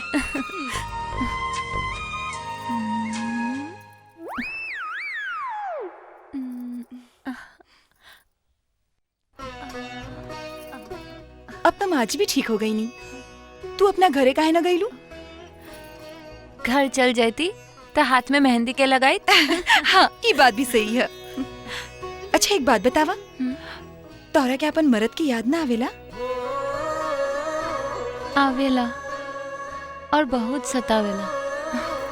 सच कहत बाड़ू, मरद के ये कहाँ बुझाला। अब हमनी के ही देख ला, तोहरा साहब से रात दिन ब्याह के सपना देख रहल बानी। एक एक दिन एक एक जुग नियन बीत रहल बा, बाकी तोहरा साहब के कोनो फिकर ही नहीं खे। उनकरा के तो लागता हमरा के कोनो परवाह नहीं खे। दरअसल वो थोड़े शर्मिला बारे। तोहरा ही कैसे मालूम? ली हो गई। अच्छा अब तू अपन काम कर, हम जा रहल बानी।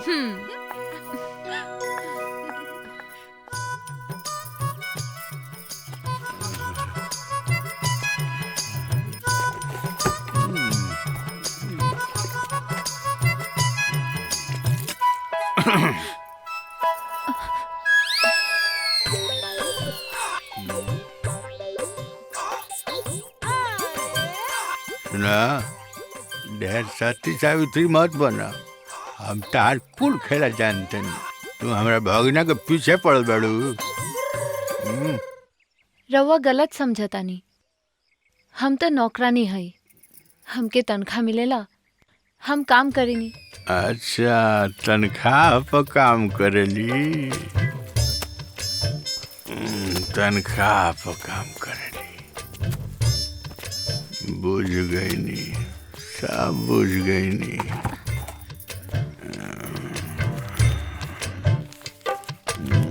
सुना, हैला तनख्वाह। पैसा जितना मांगबू उतना देब। बाकी रात के 8 बजे पीछे वाला गन्ना के खेत में आवे के पड़ी। हैला 2000 बा। बाकी बाद में हनु हम 2 बेर सियार लेखा वाह वाह करब नु, तब बुझिया कि हम ही हई। ए हमार पारो रानी।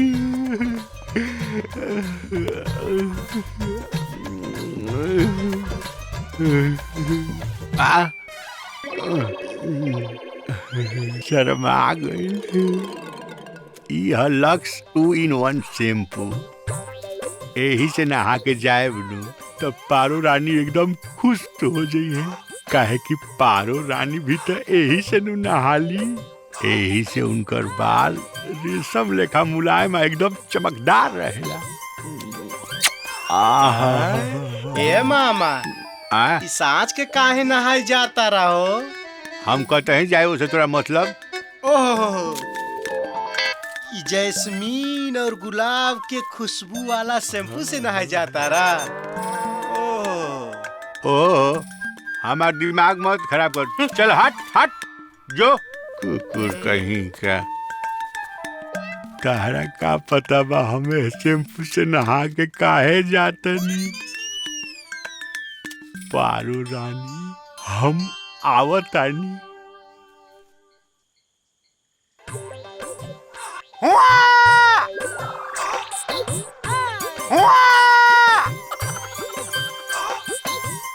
अब पारो के मालूम हो जाई कि हम यहाँ बानी।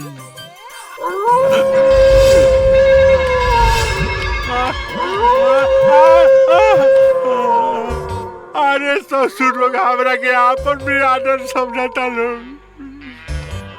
अब पारो रानी कौना खेत में कोची है बाप। अरे बाप, पारो इज कमिंग। पारो रानी, अब काहे तरसावत तड़ू। आज अपना बीच के सारा दीवार हटा दो, आज घूंघट उठा दो। ए मामा, लजा मत, बाहर आवा, बाहर आवा, खेलने आवा। अब आई नूट पहाड़ के नीचे। ई जवन हरकत तू करत रहला ना बुढ़ौती में, बूढ़ हड्डी से कबड्डी खेले जात रहला। तोहर सगरे करतूत हम बाबूजी से बताई। नहीं बाबू, मत बताइए बाबू, हमार बेइज्जती हो जाई बाबू, मत बताइए। हमरा के बहुत नचौले बाड़ा, अब तू कुछ नाच के दिखा। ना ना ना बाबूजी। नाच तनी बाबू। हाँ, नीक से तनी, नीक से। हाँ, हाँ। जिया मामा रानी। और सुना, अब कान पकड़ा कि आज के बाद पारो से नजर मिला के न देखबा तू। कान पकड़ते नहीं। अरे बाबू, खाली जीजन से मत कहे बाबू।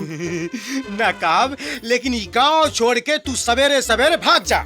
सवेरे सवेरे का बाबू, हम अब वहीं चल जाए।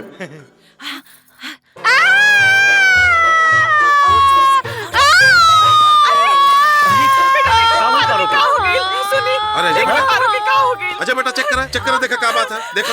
हाँ बेटा, देखा बेचारी के क्या हो गई। अरे चेक करा ना मर्दे। हाँ देखा था।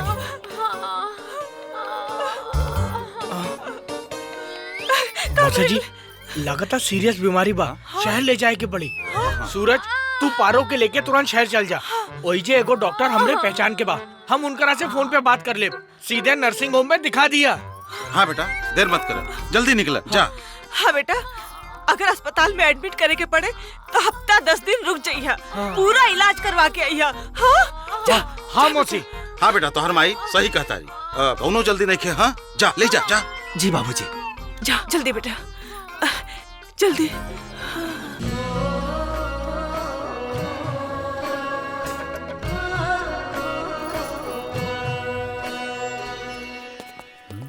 कार चलवा। हट बेटा। और का चलता? ठीक बा। हाँ?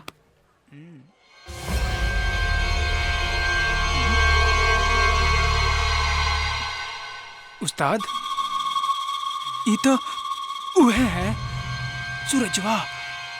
वो कर माल ही है ना उस्ताद, ये तो ओकर मेहरारू लागत है। रे सरऊ, का मेहरारू माल ना होके लगा?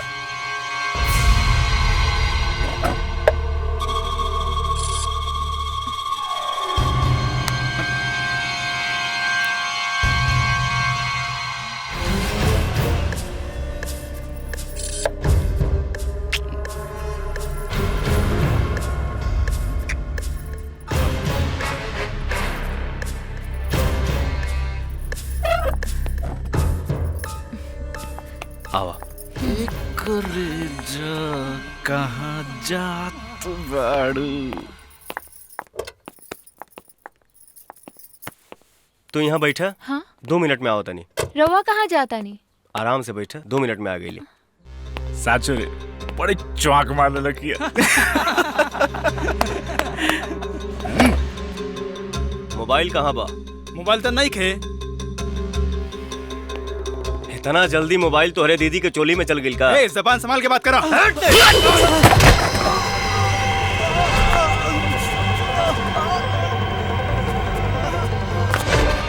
भागा सारे, भागा जल्दी।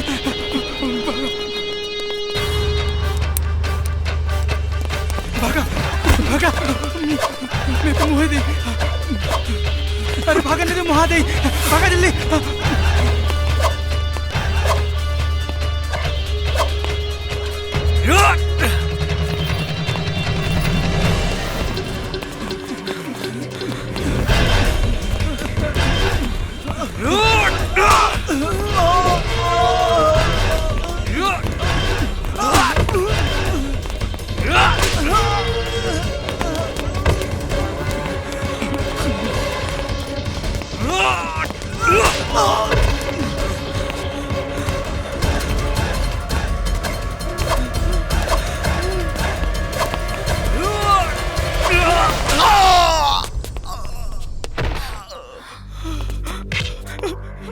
उठ।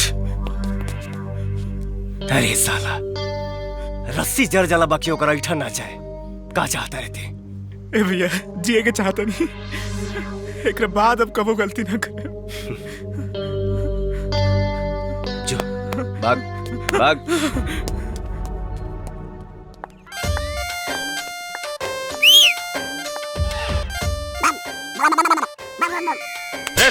हम कहाँ सिटी मरनी? अरे उस्ताद समझत नहीं खा, बहुत बढ़िया मौका बा, तोहरा खातिर पटा देनी। जा ब्याह कला। चुप कर साले, देखा ना चेयर तेरे रे, चल भागे जैसे। इतना टाइम खराब आ गइल बा हमार कि हिननी से बियाह करी। ए नहीं से बियाह करी, कुछ दिन और ही जायदा, इनहु से ना पूछियन तोहरा के। चुप कर साले, कुछ भी बड़बड़ बड़बड़ करता रहेला।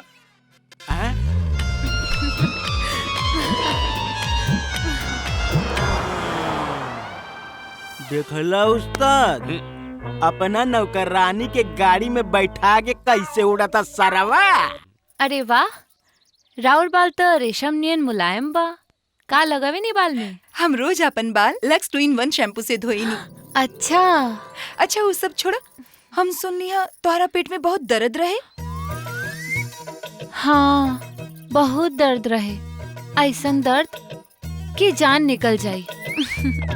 तो वो तोहरा के गाड़ी में बिठा के शहर ले गई ले? ऊ के हा? हम समझनी ना। अरे उहे जेकरा संगे तू शहर गईलू। अच्छा, रउआ साहेब की बात करत आनी। हाँ, तोहार साहब से हमार जल्दी ब्याह होके वाला बा। एगो बात कही, राउर और साहेब की जोड़ी खूब जमी। नजर मत लगावा हमनी की जोड़ी पे। ऐसे ही वो ब्याह से भागत आड़े। हाँ, पता नहीं की कब साना ही बची। जल्दी बाजी, चिंता मत करी। तारे मुंह में घी शक्कर। अच्छा, एक बात बतावा, तू गाड़ी में उनका संगे सट के तना बैठ लो। ये कैसन बात करत आनी? हम गैर मर्द के कैसे छू सके नी? अरे हाँ, तू तो शादीशुदा बाड़ू। बाकी मर्द के विश्वास नहीं खे। लड़की देखते लार टपकावे लागेला। सही कहत आनी, ई मर्दन से तो दूर ही रहे के चाहिए। प्रणाम काका। प्रणाम। खुश रह, खुश रह। एगो बुरा खबर देवे आइल। बुरा खबर? हाँ काका, रउआ घरे कोनो बनारस के नौकरानी आइल बिया का? आइल बिया, का बात है? ऊ का है ना काका, कल हम बनारस गइलानी तो वैजा हमके एगो आदमी मिलल। तो ऊ बतौलस कि तोहरे गाँव में जौन ठाकुर इंद्र प्रताप सिंह बाना ना, उनका घर में जो नौकरानी बाड़ी, उनकर पति बम्बई एक्सीडेंट में मर गई न। हमरो बड़ा बुरा लागल काका, यही से ये खबर देवे आइलनी। अरे साला लबरा, जो भाग यहाँ से भाग। जाता नहीं ना, गरमात का बड़ा। नमस्ते काका। हाँ चले डूबे। वैसे जौन भइल अच्छा भइल। वो शराबी कबाबी से पारो के पिंड छूट गई। का बाबूजी, रहुआ है बिकिया के बात पे विश्वास करता नहीं? ई बाढ़ के बाप दादा मुआला के बाद भी ना गए काशी बनारस, और ई जीते जी बनारस पहुंच गए। अरे गुस्सा काहे होता रो? हाँ, अबे हम फोन पर पारो के बाबूजी से बात करत आनी। बीरू नंबर दे गए रहे। सूरज काले जाके पता कराई। अरे आवे जाए में टाइम लागी, फोन पर वही 2 मिनट में पता चल जाई।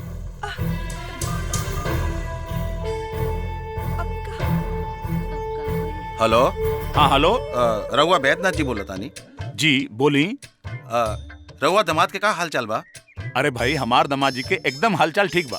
बाकी रहुआ काहे पूछा तानी? ऐसा कुछ ना, लेकिन हम सुनत रहनी कि राउर दामाद मर गईले। ए, बकवास बंद करा। तोहार दिमाग तो ठीक बा?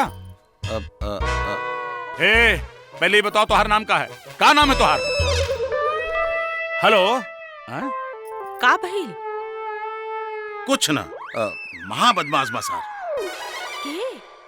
अरे विकिया और के? झूठ बोललस। पारो के मरद जिंदा बा।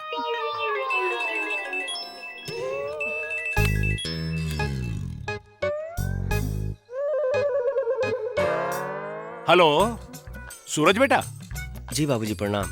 हाँ हाँ, खुश रहा बेटा, खुश रहा। बेटा तू ठीक ठाक बाड़ा ना? जी बाबूजी, एकदम ठीक बानी। अरे बेटा, अब वही एगो फोन आयल रहे, पता ना कौन कौन बदमाश बोलत रहल, कहत रहल तोहर दामाद मर गई। ना बाबूजी, हम बिल्कुल ठीक बानी, रहुआ चिंता ना करी। महा बदतमीज रहल, नाव पूछले तो फोनवा ही काट देलस, मूर्ख कहीं के। अरे ऐसा दुष्ट आदमी के तो मार मार के चमड़ी उधर देवे के चाहिए। फोन करके खामखा लोगन के परेशान करे ले। अच्छा बेटा, तू अपन ख्याल रखिया। जी बाबूजी प्रणाम। का भइल? पाहुन तो ठीक बानी नू? हाँ हाँ बिल्कुल ठीक बाड़न। अरे झूठ मूठ के फोन रहे, कोनो परेशान करत रहल। इतना दिन हो गई हा बेटी के गईले, रउआ एक बार जाके बेटी के हाल चाल तो ले आई। हाँ जरूर। का बात हुए? हम ताके अपन दिल के दर्द बतावल चाहतनी। अभी चप्पल न खइले, बात से दर्द शुरू हो गई। मजाक मत करा शीतल रानी।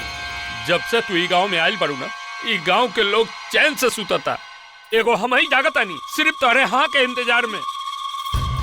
अच्छा? हाँ शीतल रानी, हम तोरा के बहुत चाहेनी, हमार प्यार स्वीकार कर लो, हमके आपन बना लो। शीतल रानी, ए शीतल रानी,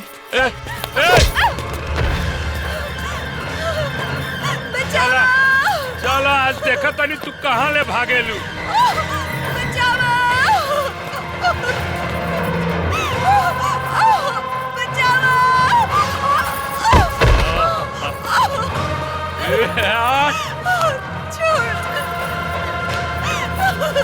बहुत भाव खात रहले ना, आज तोर ऊ हाल करब कि केहू तोरा के ना पूछी।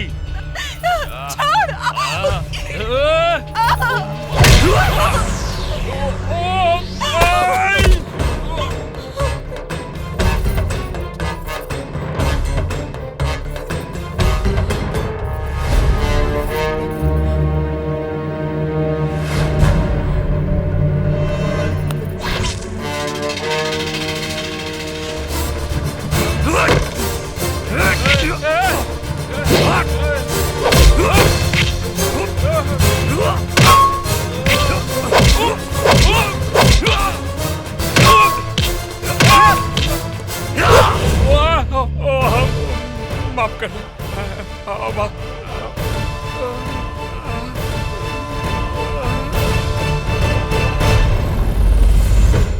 सूरज, लाख लाख शुक्र हो आज रउआ नहीं थी तो न जाने का हो जाए। आज हमरा के पता चल गई कि रउआ हमरा से कितना प्यार करेनी।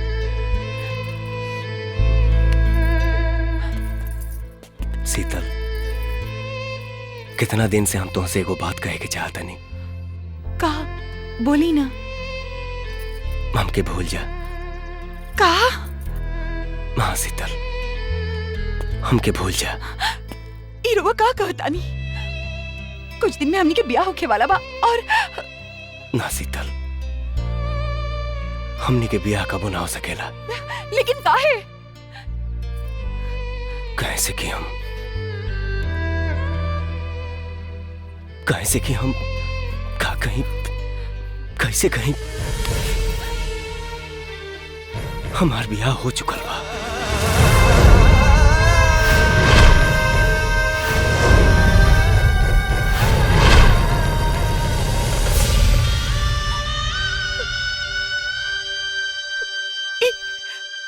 का कहता नहीं रुआ?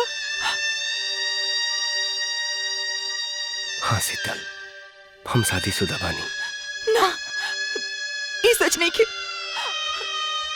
रुआ हमरा से मजाक करता नहीं ना? ना शीतल, ये सच है। जौन हमारा घर में नौकरानी बन के रहती है, वो नौकरानी नहीं, हमार पत्नी है।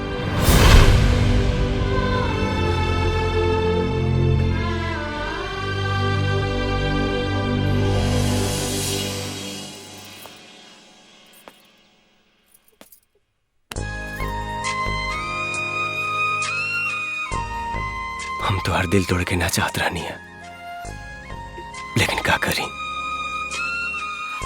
हालात ही कुछ ऐसा बनल की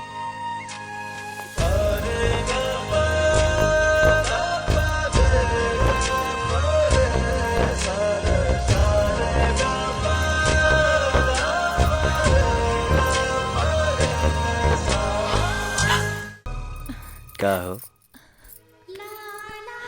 हम बहुत दिन से कुछ कहे के चाहता नहीं।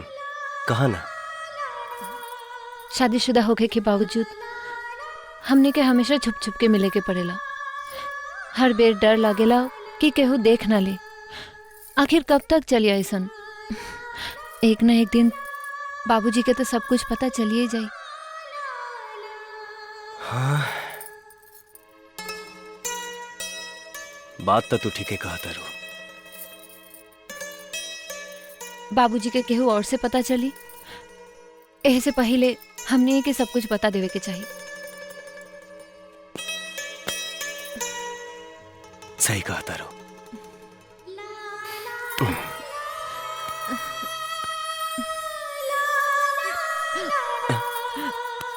पारुल, पारुल,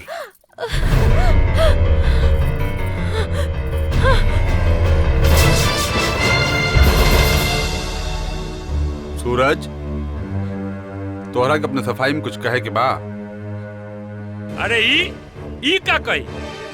ई जौन कइले बा ना, ओकरा के पूरा गांव देख ले बा।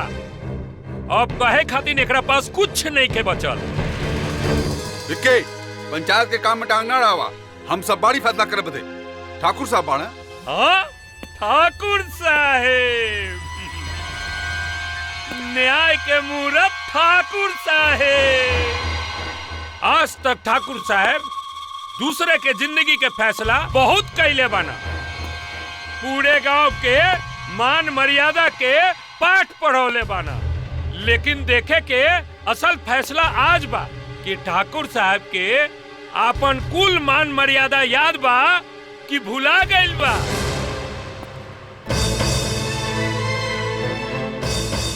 मर्यादा, न्याय, इस सब करा के लिए एक होला। मर्यादा कबहू अपन खून देख के ना बदलेला। ये पूरा गांव के हम सरपंच हई और ये पूरा गांव हमरा लिए एक परिवार की तरह है। और ये गांव के सरपंच होके के नाते हमारी फर्ज बा कि गांव के हर एक नागरिक के सही रास्ता बताई, और अगर कोई गलती करता तो के सजा भी दी। सूरज जवन कुछ कैले बा, अगर हम ओकरा बाप की नजर से देखी हमरा के दुख बा, लेकिन अगर हम सरपंच की नजर से देखी तो सूरज से हमके नफरत बा। शादीशुदा औरत के एक मर्यादा होला। अपने पति के अपने मांग में जब औरत सिंदूर सजावेली ना, तब पराये मर्द का स्पर्श ओकरे लिए महापाप होला। हवस में औरत सब कुछ भूल गई। बाबूजी, खबरदार जो हमरा के बाबूजी कह लेता। आज से तो हमरा खातिर मर गए। ई का खाता नहीं रहुआ। गायत्री, चुप, एकदम चुप। अरे लेकिन अगर बात तो सुनी। हमरा कुछ सुने के जरूरत नहीं खेबा। जवान देखे सुने के रहे सब देख सुन ली। हम ठाकुर इंद्र प्रताप सिंह ये पूरे गांव के सरपंच होके के नाते ये फैसला सुनावतानी, ये दोनों इस समाज में ना रह सकेले। अरे रहुआ तनी बोले के मौका तो दी। गायत्री, एकरा पहले कि हम ये दोनों के गोली मार दी, कह दे यहाँ से चला जा। वाह ठाकुर साहब, वाह। बाबूजी, का न्याय के ले बानी। रहुआ के है? हमार नाव बैजनाथ सिंह हो। हम ई लड़की के बाप हैं। अच्छा भैल रहुआ यही जा आ गई। अपने आँखी से देख ले अपने लड़की का करतूत। हमारे घर में रह के, हमारे नमक खा के और हमारे बेटे के संगे अच्छा संबंध बना ले तो लड़की। बस ठाकुर साहब, बस। आखिर दुनिया में ऐसा कौन कानून बा जे पति पत्नी के रिश्ता के नाजायज करार दे। पति पत्नी? हाँ, पति पत्नी। जकरा चरित्र पर रहुआ अंगुली उठा रहल बानी, और बेटा सूरज के पत्नी हिया और बहू। ई का कहता नहीं रहुआ? हाँ मौसा, सूरज जवन दोस्त के ब्याह में गइल रहले, वहाँ हालात ऐसा बनल कि सूरज के पारुल से ब्याह करे के पड़ल। सूरज ब्याह तो कर ले, पर ई बात रहुआ से बताए में डरात रहले। ऐसे पारुल के घर के नौकरानी बना के ले आई ले। हम सोचत रहनी कि पारो धीरे धीरे राउर दिल जीत ली, तब हम रहुआ के सब सच बता दे। एकर मतलब ई बा कि सूरज के अपराध में तू सब लोग बराबर के दोषी बाड़े। दोषी? अरे रहुआ के का पता, जौना लड़का के रहुआ दोषी कहता नहीं, वो कितना महान बा। अपने माई बाप से बिना बतौले ब्याह करल कौन महान था? ओकर बाप जे ओकरा पर इतना भरोसा कैलस, ओके धोखा दिलस, कौन मानता है? काई पाप नहीं खे? हाँ ठाकुर साहब, सूरज पापी बा। यहाँ इतना लोग बाड़न, एमा से कई लोग लड़की के बाप भी होकी हैं। हम सब करा से एगो सवाल पूछल चाहता नहीं। एगो बाप के बिटिया के बारात सिर्फ दहेज खातिर ओकरा दरवाजा से वापस चल गई। एगो लड़की जे फांसी लगा के अपन जान देवे जात रहल, ओकर जान बचावल का पाप है। एगो लड़की के समाज में ताना और लांछन से बचावे खातिर अपनी सगरी खुशी को कुर्बानी दे के ओकरा के अपनावल का पाप है। और अगर ये पाप है ठाकुर साहब अगर ये पाप है तो हम ऐसे नहीं पापी के बार बार प्रणाम करता है। ठाकुर साहब बैजनाथ जी सही कहत पाना, सूरज मर्यादा भले तोड़ देलस पर केहू के जान बचावे खातिर ये तो बहुत महान काम है। हाँ ठाकुर साहब, फिर लड़की भी तो राउर बिरादरी के हवे। सूरज महान काम कैले बा, हमनी के फक्र बा। रउआ के घर में सूरज खातिर जगह नहीं खे, बाकी हमारे घर में और हमारे दिल में सूरज खातिर बहुत जगह बा। अब सूरज हमारे घरे में रही। चला बेटा, चला हमारे यहाँ रहा। चला बेटिया, चला यहाँ से चला। चुकी बैजनाथ जी, हम सारी जिंदगी मर्यादा की इज्जत देते रहे, हम मानत रहनी कि इंसान के ओकर मर्यादा ना भूले के चाहिए, लेकिन आज हम समझ गई नहीं कि अगर केहू के जान बचावे खातिर मर्यादा ताक पर रखे के पड़ी ना तो रख देवे के चाहिए। काहे की मर्यादा इंसान के खातिर बनल बा, इंसान मर्यादा के खातिर ना। हमार बेटा सूरज जवन कैले बा ना वो इंसानियत के सबसे बड़ा मिसाल है। बाबूजी, सूरज, बाबूजी। वाह ठाकुर साहब वाह। आखिर में आपन खून देख के पलटी मारिया दिहला ना। विक्की, ठाकुर साहब जो कहला है वो सही बा, हम सब उनसे सहमत बानी। तो हम लोग तो सहमत रहवे करवा। पंच परमेश्वर, यहाँ केकरा पिछवाड़ा में दम बा कि ठाकुर साहब के खिलाफ आवाज उठा सके। विकिया, चिल्ला मत। अपना लड़का पर पड़ल तो चट से माफ करके गले लगा लिया ना। Happy family. पर ठाकुर साहब अब तोहरो घर सुखी ना रही। विक्की, छोड़ दे पारुल के, नहीं तो ठीक ना होई। अच्छा तो का कर लेबे बोल। हाँ, हमार घर तो बसल ना, तोरो घर अब ना बसे दे। कर जौन करे के होके। ए टुकिया, गाड़ी निकाल। नहीं, चल चल चल चल चल। अरे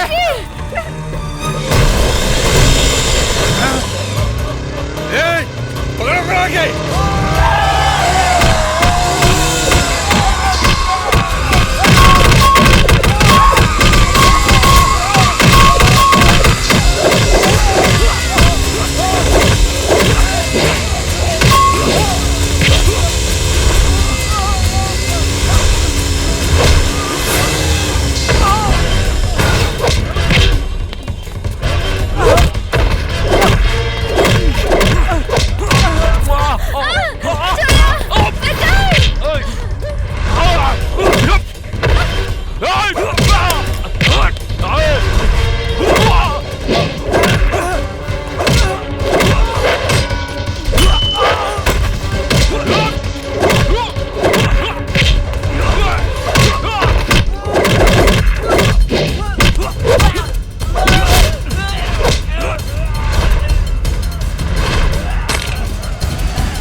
माफ कर दी भाजी।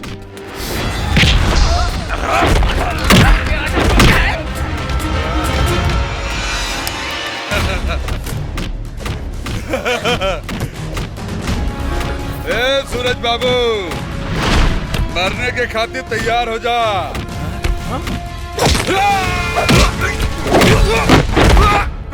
आई इंस्पेक्टर साहब, आई। बड़ी बदमाशन की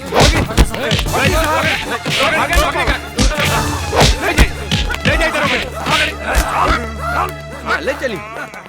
बेटा हमार बच्चा।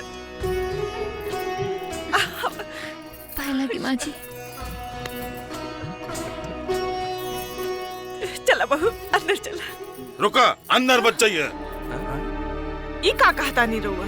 तू लोग पारो के नौकरानी बना के लिए आए रहले ना, आज ही नौकरानी नइखे, आज ये घर के बहुरानी है। सूरज पारो तोहनी के जोड़ी बहुत सुंदर लागता। और का भाई, अगर हमनी के पति पत्नी न बन पैली त हमनी के अच्छा दोस्त बन के त रह सकेली ना। और अब तू हमरा खातिर एक और अच्छा दोस्त ले आइल बड़। और हाँ पारो, हमार शादी में हमरा हाथ में मेहंदी तू ही लगाईबू ना? लगाईबू ना? बाबूजी कहने सुखिया, अब हमरो ब्याह करा दी। ठीक बात, तोरो ब्याह कराई दे। बताओ कैसे दुल्हन चाहे तोहरा? बनारस वाली।